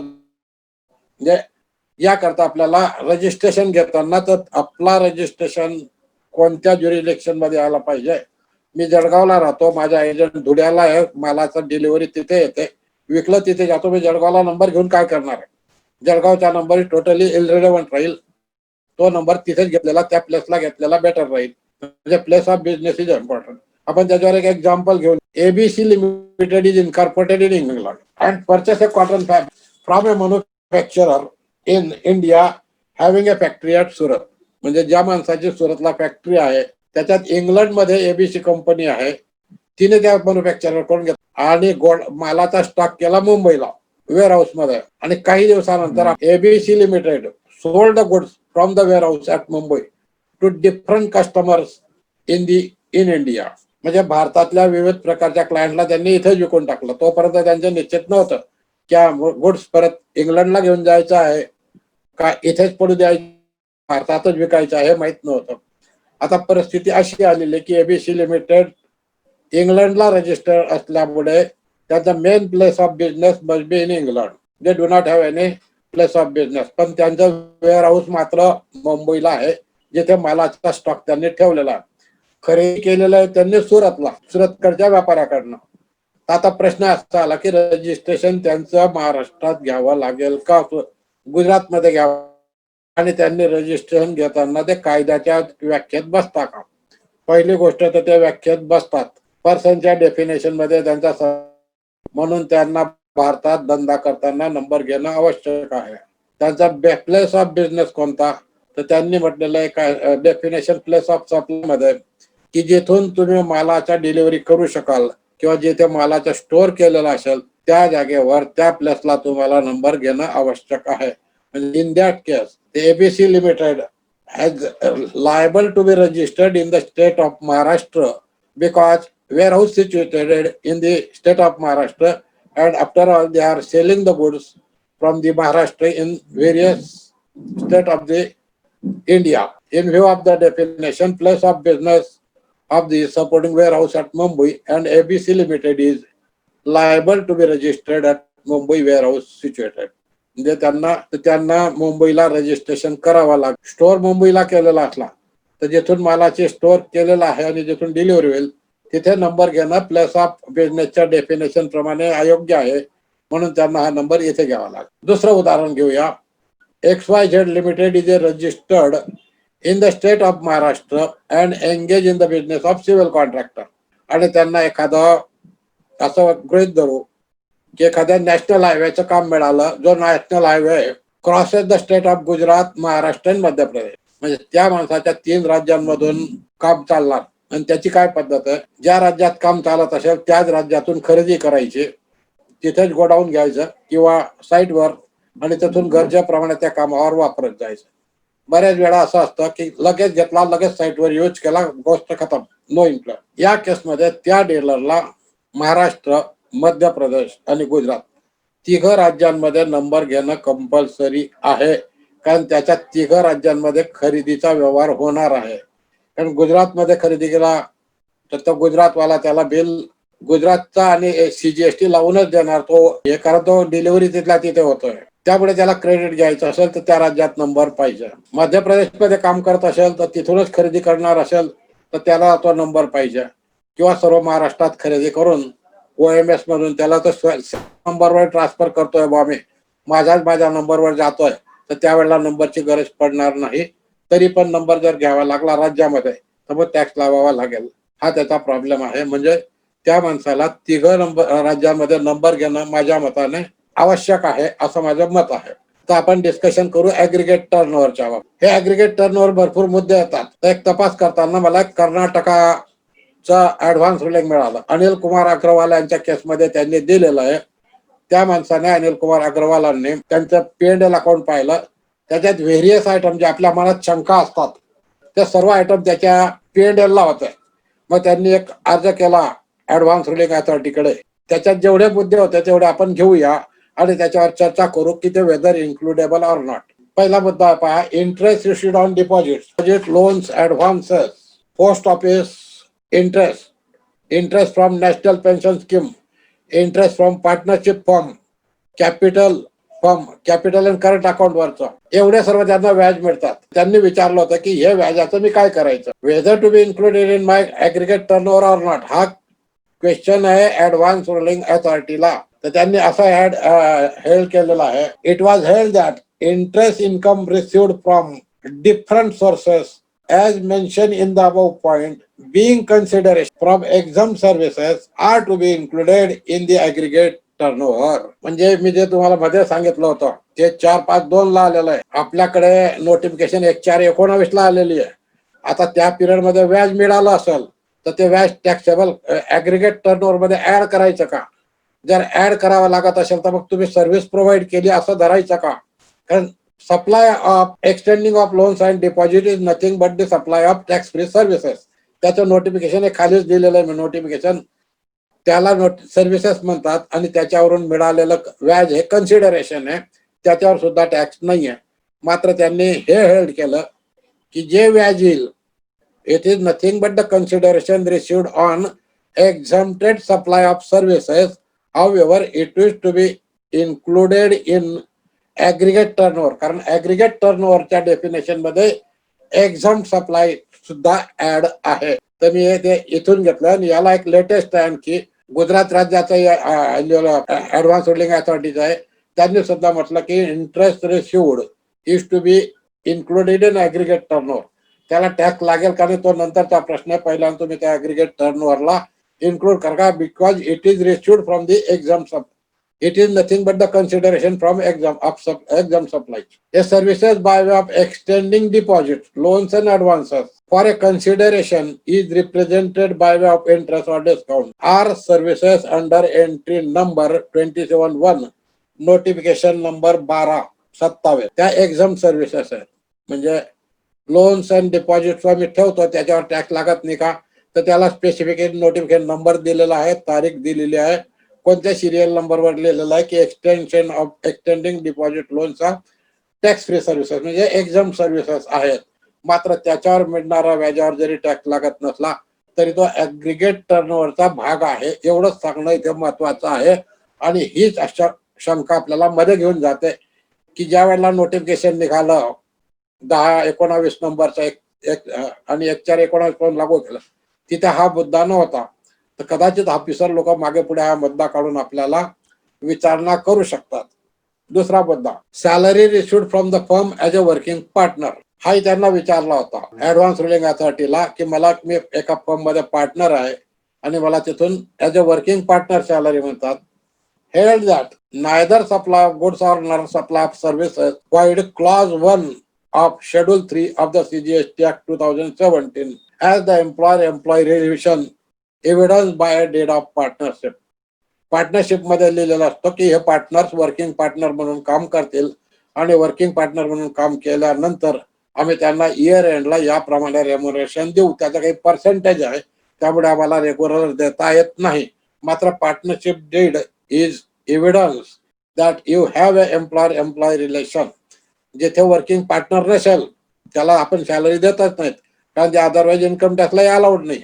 पण जर दिलीच तर ती सर्व ऍग्रिगेट टर्नओव्हर मध्ये ऍड होईल. यांनी काय हेल्ड केलं, held that neither supply of goods or nor supply of services within the meaning of clause 1 of schedule 3. Schedule 3 आहे आपल्या CGST ऍक्ट मध्ये. त्यांनी म्हटलेलं की कोणत्या सप्लाय असणारला neither supply of goods or neither supply of services धरायचं. तर त्याच्यात पहिलेच म्हटलं की जिथे एम्प्लॉयर रिलेशन असेल तिथे neither supply of goods nor the supply of services. Otherwise सर्व सॅलरी एम्प्लॉईजला ज्यांच्या 20 लाखाच्या वरती पगार आहे त्यांना सर्व्हिस टॅक्स ठोकून दिला असता, पण ते सुटलेले आहेत बिकॉज ऑफ दिस शेड्यूल.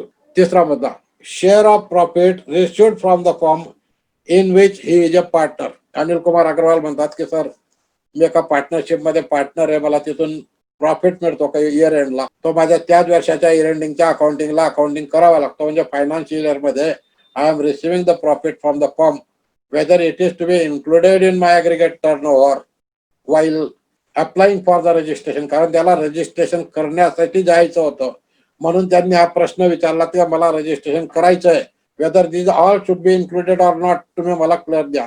तर त्यांनी एक सांगितलेलं आहे. इट वॉज ऑब्झर्व दॅट, म्हणजे ते ऍडव्हान्स रुलिंग अथॉरिटीने असं म्हटलेलं आहे की share of profit is nothing but the application of money and not in the purview of GST and not required to be included in the aggregate turnover under the provisions of GST Act. जे profit जो आला आहे तुम्हाला मिळालेला आहे, it is nothing but the application of money. ते application of मनी आहे, त्या पैशांचं नुसतं वाटप आहे की हे पैसे यांना इतके दिले, यांना इतके दिले, यांना इतके दिले. त्यामुळे GST मध्ये त्याचा समावेश होत नाही. This transaction is outside the purview of GST and should not be included in the aggregate turnover. त्यामुळे त्यांनी असं हेल्ड केलेलं आहे. नंतरचा प्रश्न त्यांनी विचारला होता, salary received as a director of a private limited company. हा मध्येही चर्चेला येऊन गेलेला विषय आहे, व्हॉट्सअपवरही बराच चाललेला आहे. जर एम्प्लॉय रिलेशनशिप होत असेल तर it is not to be included in the aggregate turnover. आता एम्प्लॉयर रिलेशन प्रायव्हेट लिमिटेड मध्ये सिद्ध करायचं म्हणजे नेमकं काय करायचं. बरेच वेळा नफा पाहून सॅलरी टाकतात. कितना नफा आहे, 20 लाख रुपये, 5 लाख इनको पगार दे दो, 5 लाख इनको पगार दे दो, 5 लाख इनको TDS कर दो. तर तिथे तुम्ही एम्प्लॉयर रिलेशन सिद्ध करणं क्वाईट डिफिकल्ट होईल. त्याच्यापेक्षा बेटर मार्ग मी सांगतो की मंथली रेम्युरेशन टाका, काहीतरी 25 लाख, 30 लाख, 40 लाख रुपये महिना, आणि वर्षाच्या तुमची वाढ व्हायचं असलं तर एक अग्रीमेंट तयार करायचे की बा तुम्हाला सध्या 40 लाख मिळेल, पण जर आमचा नफा वाढला तर तुम्हाला यापर्यंत आम्ही देण्याचा विचार करू शकू. म्हणजे त्या अग्रीमेंट मध्ये नमूद राहील. आणि त्याच्या TDS किंवा PT काहीतरी कापा, म्हणजे त्याला एक रेग्युलरी पता लागेल. रेग्युलर एंट्री त्याच्या खात्यात जमा केली, पैसे नाही उचलले तरी चालतील. सॅलरी अकाउंट डेबिट आणि हिज अकाउंट क्रेडिट केलं तरी इट प्रूव्ह दॅट तो आपल्याकडे एम्प्लॉई रिलेशन सिद्ध होतं. जर फक्त at the end of the year distribution of profit आहे असं लक्षात आलं तर it will be treated as a service rendered by the recipient of remuneration. म्हणजे आपण डायरेक्टर आहेत तर आपण सर्व्हिस त्यांना रेंडर केली असं गृहीत धरलं जाईल. आणि ती सर्व्हिस ऍग्रीगेट टर्नओव्हर मध्ये ऍड होईल. If employer relation is not establish, काय होईल? जसं आपण सांगितलं की इयर एंडला एंट्री टाकून दिलेल्या आहेत आणि त्याच्यात एम्प्लॉयर रिलेशन काही सिद्ध होत नाही, तर त्यावेळेला it will be treated as a taxable service rendered by the recipient and to be included in the aggregate turnover of rendering the services. म्हणजे तुमच्या टर्नओव्हर मध्ये जो तुम्ही सर्व्हिस देताय तुमच्या टर्नओव्हर मध्ये ऍड होईल, जरी त्याच्यावरचा टॅक्स 9 प्रमाणे कंपनीला भरावा लागणार तरी. म्हणजे याच्यात काय होईल की एम्प्लॉय रिलेशन मंजूर नाही झालं तर what it make difference? Tax भरायचा शेवटी कंपनीलाच आहे, रिव्हर्स चार्ज मध्ये भरायचा आहे, आपल्याला टॅक्स भरावा लागणार नाही. मात्र हे सिद्ध होतं की वार रेंडरिंग द सर्व्हिसेस, आणि ज्या वेळेला तुमचा ऍग्रीगेट टर्नओव्हर कॅल्क्युलेट होईल त्यावेळेला त्याच्यात ते ऍड करावं लागेल. I am rendering the services though I have not paid. ऍडव्होकेटच्या सर्व्हिसेस पहा, ऍडव्होकेटच्या सर्व्हिसेस जे घेतील त्यांना रिव्हर्स चार्जने टॅक्स भरायचा आहे. त्याचप्रमाणे नॉन एक्झिक्युटिव्ह डायरेक्टर असला, नॉन वर्किंग डायरेक्टर असला, तुम्ही त्यांना सॅलरी दिली आणि हे सिद्ध झालं की वॉज नॉन ऍक्टिव्ह, त्यांचे कुठेही सही नाही किंवा यांनी कोणत्याही कामकाजात भाग घेतलेला नाही, on the contrary he is residing far from the away of your factory. Factory जळगावला आहे, तो मुंबईलाच राहतो, इथे येण्याचा काही संबंध नाही, तर त्यावेळेला त्याच्यावर टॅक्स लागेल, रिव्हर्स चार्जने कंपनीला भरावाही लागेल. मात्र सर्व्हिसेस तुमच्या याच्यात ऍड होतील, तुम्ही नंबर घ्याल त्यावेळेला it will be treated as a services rendered by you, असं त्यांनी गृहीत धरलेलं आहे आणि त्याप्रमाणे ऍडव्हान्स रुलिंग केलेलं आहे. रेंटल इन्कम याच्यातही दोन भाग आहेत. फॉर कमर्शियल प्रॉपर्टी, जी रेसिडेंट साठी उपयोगात नाही अशी कमर्शियल प्रॉपर्टी, म्हणजे ऑफिसला भाड्याने दिले, फॅक्टरीला दिले, गोडाऊनला दिले, क्लासेस चालवायला, कोणत्याही गोष्टीला दिली, तर lease of commercial property amounts to supply of service therefore to be added in the aggregate turnover. म्हणजे कमर्शियल प्रॉपर्टी पासून मिळणारं भाडं is to be included in the aggregate turnover. From residential property, rental income from residential property असला तर काय करायचं? Renting of residential property for residential use, फक्त residential use साठी लिहिलेलं आहे, is exempt from GST in terms of entry number 12 of notification number 12 2017. Therefore, it becomes an exempt supply. However, the definition of aggregate turnover includes exempt supply also. म्हणजे तुम्हाला राहत्या घराचं भाडं मिळालं, त्याच्यावर टॅक्स नाही आहे, you need not pay any tax, GST त्याच्यावर लागू नाही. मात्र ऍग्रीगेट टर्नओव्हरच्या डेफिनेशन मध्ये एक्झाम सप्लाय सुद्धा ऍग्रीगेट टर्नओव्हर होतो, म्हणून हे इन्कम आपल्याला सुद्धा त्याच्यात ऍड करा असं त्यांनी सांगितलं की तुम्ही ज्यावेळेला ऍग्रीगेट टर्नओव्हर कॅल्क्युलेट करणार त्यावेळेला rental income from residential property, rental income from property are both are the components of your aggregate turnover. नंतर त्यांनी एक प्रश्न विचारला होता की amount received on maturity of policy, LIC policy mature झाली, त्या रकमेचं काय करायचं? 5 लाख रुपये, 10 लाख रुपये मला मिळालेले आहेत, what is to be done with this amount? त्यांनी असं म्हटलेलं आहे की insurance premium is taxable under GST because of insurance company is providing the taxable services on completion of contract. म्हणजे तो कॉन्ट्रॅक्ट आपल्याला केव्हा पैसे मिळाले? मॅच्युरिटीला, म्हणजे कॉन्ट्रॅक्ट कम्प्लीट होऊन गेला, त्यांनी आपली गॅरंटी काय घेतली की तुम्हाला काही झालं चुकून, ऍक्सिडेंट झाला, डेथ झाला, तर आम्ही तुम्हाला सर्टन अमाऊंट बिफोर मॅच्युरिटी देऊ. म्हणजे तोपर्यंत आपला कॉन्ट्रॅक्ट त्यांच्याशी चालू होता, मॅच्युरिटी पर्यंत काहीही घडलेलं नाही, त्यामुळे मी भरलेले पैसे मला ऑन मॅच्युरिटी इन्शुरन्स पॉलिसी कडून मिळत आहेत. तर त्यावेळेला ते पैसे इट इज, त्यांनी काय केलं, involve between the policy holder and the insurance, therefore the amount received on maturity of the policy is not relevant to the aggregate turnover and need not be added to the aggregate turnover. म्हणजे या insurance पॉलिसीचा कॉन्ट्रॅक्टच संपून गेलेला आहे, म्हणजे फक्त पैसेच तुम्हाला मिळालेले आहेत, बाकी काही नाही, तुमचा त्यांचा काही कॉन्ट्रॅक्ट राहिलेला नाहीये. त्यामुळे it is not to be added in your aggregate turnover. म्हणजे हा ऍग्रीगेट टर्नओव्हर मध्ये ऍड करण्यासारखा मुद्दा नाही, त्याला सोडून द्या. नंतरचा मुद्दा आहे डिव्हिडंड ऑन शेअर्स. माझ्याकडे काही कंपन्यांचे शेअर्स आहेत, मला त्याच्यावर डिव्हिडंड मिळत राहतो. आता डायरेक्ट बँक लिंकिंग असल्यामुळे खात्यात जमा होत राहतो, त्यामुळे अकाउंटिंग मध्ये माझा डिव्हिडंड आलो, काही शेअर मी विकून टाकले, त्याच्यावर कॅपिटल गेन झाला, काही शेअर मी विकले, त्याच्यावर कॅपिटल लॉस झाला, काही शेअर्स मी ट्रेडिंग केलं, त्याच्यातूनही पैसे मिळाले, काय करायचं?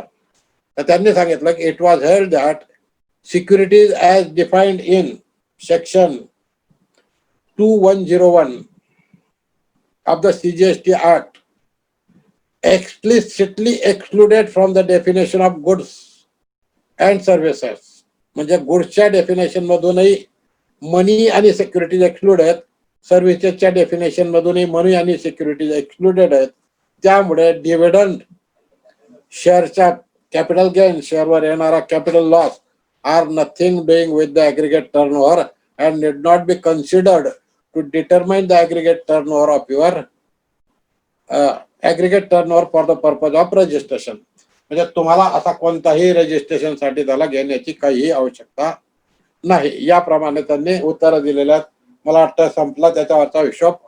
सर्व उत्तर आपण याच्यातले कर्नाटकाच्या ऍडव्हान्स होल्डिंग मधून घेतलेले आहेत आणि त्याला उत्तर याप्रमाणे मला वाटतं बहुतेक उत्तर त्यांनी समर्पक असे दिलेले आहेत. तर आपण याच्यात पाहून घेऊ की आपण जे वरती तपास केला त्याची एक समरी बनवलेली आहे मी खाली. वरती आपण जे रजिस्ट्रेशनचा प्रोव्हिजन घेतला त्या समरी कशी आहे, 5 प्रकारचे आपल्याला लागू पडतील नियम.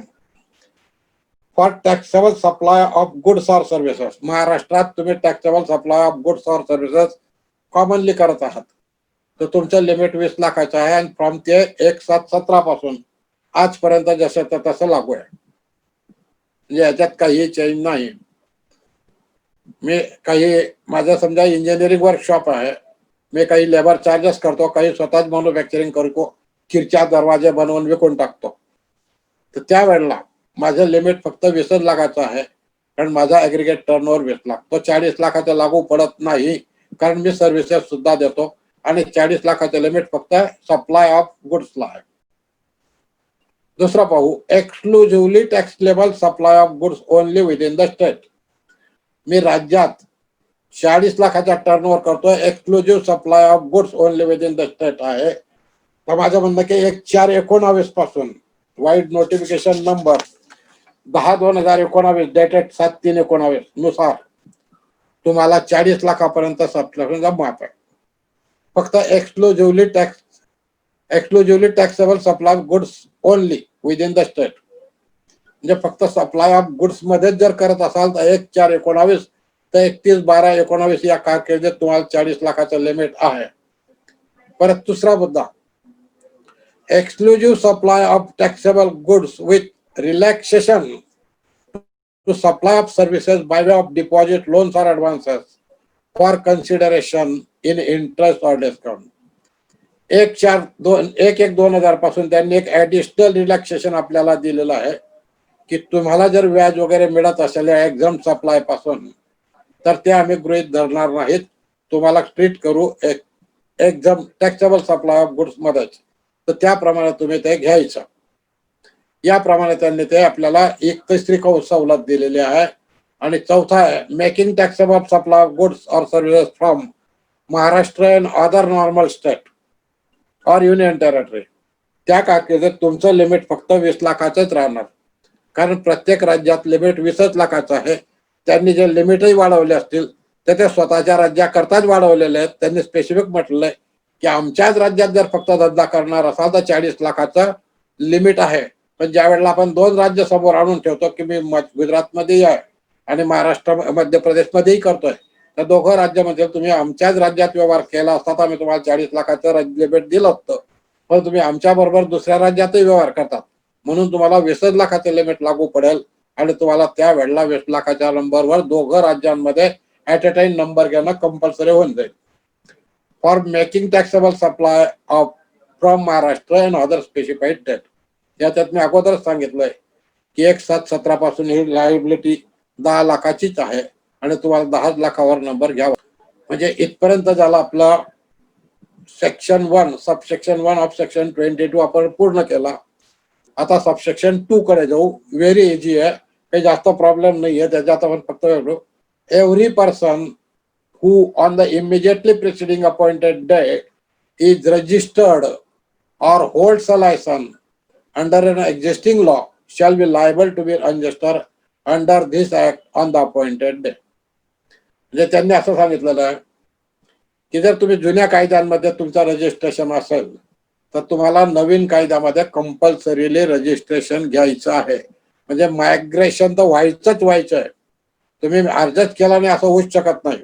तुम्हाला तो अर्ज करावा लागेल आणि जर तुम्हाला वाटलं की मला आता रजिस्ट्रेशनची लायबिलिटी नवीन कायद्यात येत नाहीत, you can opt for cancellation of the RC. While going through the above subsection, it is observed that every registered person under earlier law are compulsory liable for registration under the GST Act and required to migrate into the GST, and after migration, the option of cancellation was provided. म्हणजे तुम्हाला cancel करण्याची त्यांनी एक limit सुद्धा दिलेली आहे. तर आपल्याला प्रोसिजर काय होती ती आपण थोडक्यात इथे मी चार्ट बनवलेला आहे त्याच्यात समजून घेऊ. कारण आता ते रजिस्ट्रेशन वगैरे सर्व होऊन गेलेलं आहे की पहिल्याने काय करायचं, फ्लो चार्ट कसा राहील. Dealers registered under pre GST law म्हणजे तो सीएसटी मध्ये रजिस्टर होता, व्हॅट मध्ये होता, शुगर केन परचेस टॅक्स मध्ये होता किंवा त्याला एखादं लायसन होतं पेट्रोल पंपाचं वगैरे, तर त्यांनी ग्रँटिंग ऑफ प्रोव्हिजनल रजिस्ट्रेशन पहिल्याने घ्यायचं. तो फॉर्म आहे REG25 जीएसटी REG25. मी तुम्हाला सांगितलं सुरुवातीपासून की 30 फॉर्म आहेत, त्याच्यातले काही फॉर्म आहेत जीएसटी REG. तुम्ही नवीन रजिस्ट्रेशन होतं जुन्या कायद्याखाली तुम्हाला एक प्रोव्हिजनल रजिस्ट्रेशन मिळेल REG25 ला. मग तुम्ही डिसाईड करायचं आहे मला हा नंबर पुढे चालू ठेवायचा आहे का बंद करायचा आहे. जर तुम्हाला वाटलं चालू ठेवायचं आहे त्यावेळेला तुम्हाला GST REG26 मध्ये certain documents are further uploaded. म्हणजे तुम्हाला काही नवीन डॉक्युमेंट्स आणखी त्यांना द्यावे लागतील. प्री रजिस्ट्रेशन झाल्यानंतर, प्रोव्हिजनल झाल्यानंतर काही डॉक्युमेंट तुम्ही ते 26G भरून द्याल. आणि तुम्हाला वाटलं की आपण लायबलच देत रजिस्ट्रेशनला, माझा 20 लाखाच्या वरती टर्नओव्हर होत नाही, व्हॅट मध्ये होत होता, माझ्या 15 लाखापर्यंत टर्नओव्हर आहे मान्य, पण आता जीएसटी मध्ये जात नाही आणि मला तो नंबर पुढे कंटिन्यू करायचा नाही, तर तुम्ही त्यावेळेला GST REG29 भरून तो नंबर कॅन्सलेशन ऑप्ट करू शकत होता की माझं प्रोव्हिजनल रजिस्ट्रेशन आहे कॅन्सल करून टाका, मला पुढे जीएसटी मध्ये जायचं नाही. म्हणजे हा एक प्रश्न इथे कॅन्सलेशनचा सुटला. मात्र ज्यांनी GST REG26 भरला त्यांचं काय, ते म्हणतात मला हे डॉक्युमेंट देतो, हे माझ्याकडून तुम्ही घ्या आणि मला रजिस्ट्रेशन कंटिन्यू करायचं. त्या केसमध्ये तो officer if information is furnish is not correct, तुम्ही जे REG26 मध्ये दिली इन्फॉर्मेशन ती जर करेक्ट नसेल तर तुम्हाला REG27 मध्ये शोकॉज नोटीस काढेल की तुमचा माहिती दिलेली योग्य नाही, तर तुम्हाला show cause notice for cancellation of provisional registration form GST REG27 मध्ये येईल. If the information supplied furnish is found correct and complete, the proper officer may grant a registration certificate in form GST REG6. तर ती भरलेली माहिती बरोबर मिळाली तर तो म्हणतो okay you are entitled for the registration, तुम्हाला त्याने रजिस्ट्रेशन ग्रँट करून टाकलं. तर ती माहिती अपूर्ण वाटली किंवा योग्य नाही वाटले तर तो तुम्हाला GST REG27 मध्ये नोटीस काढेल की तुम्ही तुमचा नंबर का कॅन्सल करण्यात येऊ नये. त्यावेळेला आपण जर कंप्लायन्स करून दिल्या त्या नोटीसचा, if compliance is not made, the order of cancellation of the provisional registration passed in REG20. जर तुम्ही कंप्लायन्सच केलं नाही किंवा कंप्लायन्स करूनही त्यांना मंजूर नाही झालं, तुमचं प्रोव्हिजनल रजिस्ट्रेशन ते कॅन्सल करतील, म्हणजे you are not covered in the GST.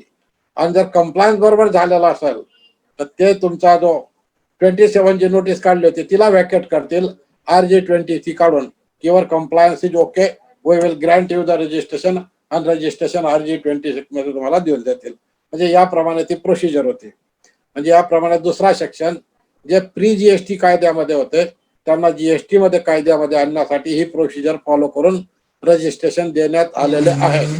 आता आपण सबसेक्शन 3 मध्ये जाऊ. Where business is carried on by taxable person registered under this act is transfer on account of succession or otherwise or another person as a going concern, the transferee, as the case may be, shall be liable to be registered with effect from the date of such transfer. म्हणजे समजा एखादी व्यक्ती वारली, ज्याचा existing business होता, तो business करत असताना त्याचा डेथ झाली किंवा एखाद्याने ट्रान्सफर करून दिला business on account of transfer of entire business, किंवा विकूनच टाकला, ऑटराईट ट्रान्सफर करून टाकला, किंवा दुसऱ्या मार्गाने काही केलं, तर जो कोणी ट्रान्सफरी असेल, ज्याच्या नावावर तो बिझनेस होणार असेल, त्याला कंपल्सरी रजिस्ट्रेशन घ्यायचं आहे. म्हणजे त्याने तो रजिस्ट्रेशन घ्यायचंच आहे. आणि ते रजिस्ट्रेशन घेताना त्याच्या मागच्या ज्या सर्व जबाबदाऱ्या त्याला घ्याव्या लागतील असा आपण अगोदरच अभ्यास केलेला आहे. आपण त्याच्यावर नोट दिलेली आहे. If the business is carried out by the registered person is transferred on account of death of the person or by any other reason like sales, entire transfer, takeover, etc. The transferee shall be liable to be registered under this Act within 30 days as provided in Section 25(1) of the CGST Act 2007. म्हणजे त्यांना entire transfer मध्ये सुद्धा registration बदलावं लागतं. मनुष्य वारला तरी त्याला सक्सेसरला नवीन number घ्यावाच लागेल. ही एक केस दिली आहे सेक्शन 22(3) मध्ये. 2(4) पासून अजून एक आहे आणि तो या सेक्शन मधला शेवटचा सेक्शन आहे. तो फक्त कंपन्यांना लागू पडतो. कंपन्यामध्ये त्याच्यामध्ये असं म्हटलेलं की जर एखादी कंपनीचं अमाल्गमेशन होत असेल दोन कंपन्यांचं, एबीसी लिमिटेड आणि XYZ लिमिटेड दोघं एकत्र येणार असतील, किंवा एक XYZ लिमिटेड त्याच्यात अलग अलग डिपार्टमेंट आहेत, एक सिमेंट डिपार्टमेंट आहे, एक दुसरंच मेडिसिनचं डिपार्टमेंट, त्याला डिमर्जर करायचे असेल, एक विभाग अलगच काढायचा असेल, तर या सर्व गोष्टींना पहिल्याने कंपनी रजिस्टर असल्यामुळे हायकोर्टाची किंवा ट्रिब्युनलची परवानगी लागते. आणि तशी परवानगी मिळाल्यानंतर रजिस्ट्रार ऑफ कंपनीजने त्यांना सर्टिफिकेट द्यावं लागतं की yes your both companies are merge किंवा amalgamated according to the high court order. आणि हे सर्टिफिकेट त्यांनी दिल्यापासून त्यांची डेट ऑफ रजिस्ट्रेशनचे दिवस मोजायचे. म्हणजे from the date of certificate issued by the register of companies to giving the effect of the amalgamation or demerger, तिथून 30 दिवसाच्या आत आपल्याला नंबर घ्यायचा आहे. This provisions are only applicable to private limited कंपनींना लागू पडेल, दोघांना लागू पडेल, कारण त्या दोघं both are registered with the register of companies. त्यामुळे हा फक्त रजिस्ट्रेशनचा त्यांचा टर्नओव्हरचा प्रश्न आहे आणि त्यांना रजिस्ट्रेशन मिळाल्यापासूनच ते लागू पडतील. म्हणजे हा 24(2) पण संपवला. इथे महत्वाचा एकच मुद्दा आपल्याला पाहायचा आहे. एक्सप्लेनेशन आहेत 3 याला दिलेले, ते आपल्याकरता महत्वाचे. पहिला एक्सप्लेनेशन आहे aggregate turnover shall include all supplies made by taxable person on his own account or made on behalf of his principal. ज्या ऍग्रीगेट टर्नओव्हर मध्ये तो जर म्हणतो मी एजंट आहे, मला नंबर माझा घ्यायचा आहे, माझ्या प्रिन्सिपलचा काही सप्लाय मी करतो, तर तो सोडून द्यायचा का नाही. जर तुम्ही कोणाचं कमिशन एजंट म्हणून काम करत असाल ना, तो विकत असाल, तर तो सुद्धा तुमच्या ऍग्रीगेट टर्नओव्हरला सप्लाय ऍड होतो. You have to add this supply in your turnover. दुसरं एक्सप्लेनेशन आहे the supply of goods after completion of job work by registered job worker shall be supply of goods by the principal referred to in section 143 and the value of such goods shall not be included in the aggregate turnover of the registered job worker. म्हणजे या explanation मध्ये त्यांनी असं दिलेलं आहे की एखादा registered job worker आहे, रजिस्टर्ड जॉब वर्कर म्हणजे job worker registered in the GST act, आणि त्याच्याकडे काही कोणाकडून दुसरीकडून वस्तू आल्या, त्याच्यावर फक्त फिनिशिंग काम करून द्यायचं आहे, परत त्या वस्तू त्याला परत करायच्या मूळ मालकाला. तर अशा वेळी तो टर्नओव्हर ऍग्रीगेट टर्नओव्हर मध्ये जॉब वर्करच्या न होताना प्रिन्सिपलच्या ऍग्रीगेट टर्नओव्हर मध्ये त्याला ऍड करण्यात यावं, असं त्या एक्सप्लेनेशनचा अर्थ आहे. आणि शेवटचे एक्सप्लेनेशन आहे special category state. Special category state म्हणजे काय, तर त्यांनी म्हटलं की स्पेशल कॅटेगरी स्टेट म्हणजे list of special category as given in article 279A(4)G of the special category state arrangement. म्हणजे घटनेच्या आर्टिकल 279A मध्ये जी लिस्ट दिलेली आहे त्याच्याप्रमाणे अरुणाचल प्रदेश, आसाम, जम्मू अँड काश्मीर, मणिपूर, मेघालय, मिझोरम, नंतर नागालँड, सिक्कीम, त्रिपुरा, हिमाचल प्रदेश आणि उत्तराखंड 11 स्टेटची यादी आहे. मात्र सीजीएसटी कायद्यामध्ये त्याच्यातून काही गाडत गेलेले आहेत. त्यांनी out of the above special state following state are excluded from the list of specified state as under. त्याच्या पुढे जम्मू अँड काश्मीर 8-7-17 त्यांनी सांगितलं की जम्मू अँड काश्मीर 8-7-17 पासून स्पेशल कॅटेगरी स्टेट मध्ये राहणार नाही. It is out of this special category state, therefore it is a regular state. Arunachal Pradesh 1-2-79 पासून आसाम, हिमाचल प्रदेश, मेघालय, सिक्कीम आणि उत्तराखंड यांना सुद्धा स्पेशल कॅटेगरी स्टेटचा दर्जा काढून घेतला 1/2/19 पासून. मग आता उरले स्पेशल कॅटेगरी स्टेटमध्ये कोणते, तर मणिपूर, मिझोरम, नागालँड आणि त्रिपुरा 4च राज्य आहेत जे स्पेशल कॅटेगरी स्टेटमध्ये आज येऊ शकतात. याप्रमाणे आपला हा सेक्शन 22 चा आपण अभ्यास पूर्ण केला. याला एक इरिलेव्हंट रूल आहे 28 मात्र तो आपल्याला पाहायला पाहिजे. रजिस्ट्रेशन मिळाल्यानंतर every registered person shall display his certificate of registration in a prominent location at his principal place of business and at every additional place or places of. त्याच्यात त्यांनी म्हटलेलं की तुम्हाला जे सर्टिफिकेट मिळेल तर तुम्ही प्रॉमिनंट प्लेसवर डिस्प्ले करायचं आहे आणि ऍडिशनल प्लेसवर सुद्धा ते लावायचं आहे. त्याचप्रमाणे तुमचा हा नंबर हा तिथे बोर्ड लावणार, त्या बोर्डमध्ये त्याला जागा द्यायची की माझा जीएसटी रजिस्ट्रेशन नंबर हा आहे. त्याप्रमाणे त्या रजिस्ट्रेशन नंबरचा आपल्याला उपयोग होणार आहे. याप्रमाणे मित्रांनो आपण सेक्शन 22चा अभ्यास पूर्ण केला. आता 23 आणि 24 हे आपण 10 मिनिटात संपू, कारण त्याच्यात विशेष असं काहीच नाहीये. Person not liable for registration. पहिला, the following persons shall not be liable for registration, namely any person engaged exclusively in the business of supplying of goods or services or both, on which tax wholly exempt from under the act or under the integrated goods and services. म्हणजे registration कोणाला आवश्यक नाही, जो फक्त exempted सप्लायचा supplier असेल, कोणत्याही प्रकारचा taxable goods और सर्व्हिसेस त्याच्याकडे नाही, फक्त एक्झाम सप्लाय देतो, तर त्याला गव्हर्नमेंटने माफ केलं की तू नंबर घेऊ नको, चला सुट्टी.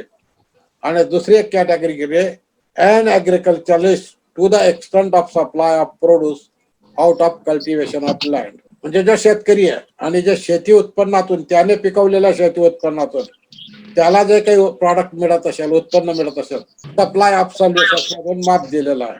आणि सेक्शन 23(2) त्याच्यात जे आपण आता एक नोटिफिकेशन पाहिलं 10/19 20 लाखाचं 40 लाख केलेलं आहे, ते हे नोटिफिकेशन आहे. The government may, on the recommendation of the council by notification, specify the person who may be exempted from obtaining registration under this act. तर याच्यात काही लोकांना त्यांनी माफ दिलेलं आहे, ते आपण थोडक्यात पटापट पाहून घेऊ की एक्झम्पशन लिमिट 40 लाखाची या सेक्शन मध्ये झाली. दुसरा त्यांनी सांगितलं की person exclusively engage in providing exam supply of goods or services that are not liable to tax. Exam सप्लायची डेफिनेशन काय आहे ते पण त्यांनी आपल्याला दिलेलं आहे. Nil rated of goods or services, exempt goods or services, item which are outside the purview of the GST like petrol, diesel, liquor. या गोष्टींचा जो सप्लायर असेल त्याला नंबर घेण्याची गरज नाही.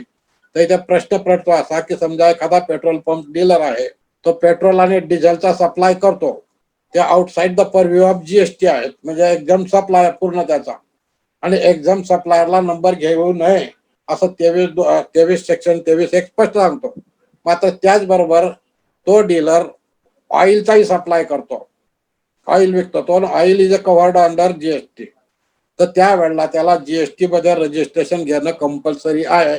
अदरवाईज त्याने तो ऑइलचा बिझनेस सोडून द्यावा किंवा दुसरा कोणत्याही आयटम घेऊ नये, फक्त except supply of diesel and petrol, then he is not liable to registration under GST. याप्रमाणे सेक्शन 23(2) चा आपण अभ्यास पूर्ण केला. ऍग्रिकल्चरिस्ट याच्यातही महत्वाचं 2च गोष्टी लक्षात ठेवा की डेफिनेशन मध्ये इंडिव्हिज्युअल आणि एचयूएफ या 2च लोकांचा समावेश आहे. अदर कोणताही पर्सन जर ऍग्रिकल्चरचा बिझनेस करत असाल तर he is liable for registration. Only the agriculture and individuals are excluded from this definition. These are treated as agriculturist only. तेही त्यांनी जमीन स्वतःच्या लेबरने करायला पाहिजे, फॅमिलीच्या लेबरने करायला पाहिजे, किंवा माणसं लावून जमीन केली तिथपर्यंत त्याला उपयोगाची आहे.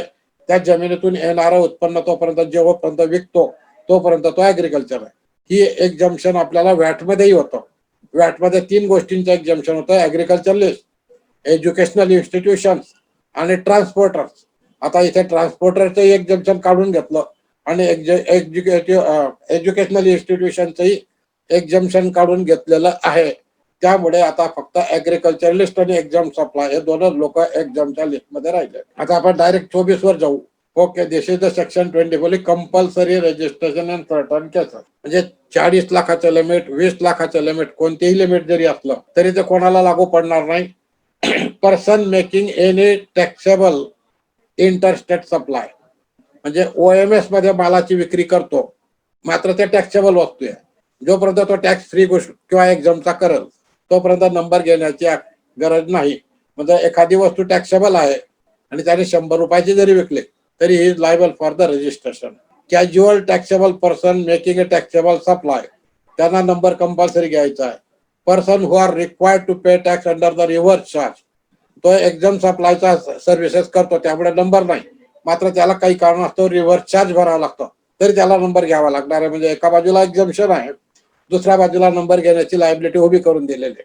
Person who are required to pay tax under section 5 of section 9, म्हणजे हे इलेक्ट्रॉनिक कॉमर्स ऑपरेटर आपण ज्यांना ते म्हणतो की त्यांना नंबर कंपल्सरी घ्यायचा आहे. Non resident taxable person making taxable supply, त्याला ऑन द कॉन्ट्ररी पहिल्याने नंबर घ्यायचा आहे आणि नंतर त्याला नंबर बिझनेस सुरू करायचा आहे नॉन टॅक्सेबल पर्सनला. Person who are required to deduct tax under section 51 whether R not separately under registered under this act, म्हणजे गव्हर्नमेंट डिपार्टमेंट आहे त्यांना सप्लाय करत नाही, फक्त TDSचे कामं करतात. PWD, जिल्हा परिषद यांना सेक्शन 51 खाली TDS करायचं आहे. TDS करायचं तर त्यांना नंबर घेणं कंपल्सरी आहे. त्यांना GST नसला तर ते TDS भरू शकत नाही. TDSचा नंबर स्वतंत्र नाही आहे, त्यांना GST नाहीच आहे, म्हणजे त्यांना सुद्धा नंबर घ्यावा लागेल.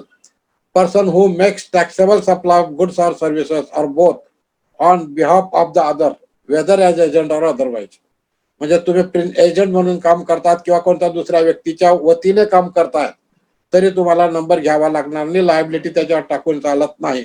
You are responsible for this number. Input service distributor whether R not separately registered under this act, जर तुम्ही इनपुट सर्व्हिस डिस्ट्रीब्युटर असाल तरी नंबर घेणं आवश्यक आहे, कारण त्याच्याशिवाय तुम्ही इनपुट सर्व्हिस डिस्ट्रीब्यूट करू शकत नाही.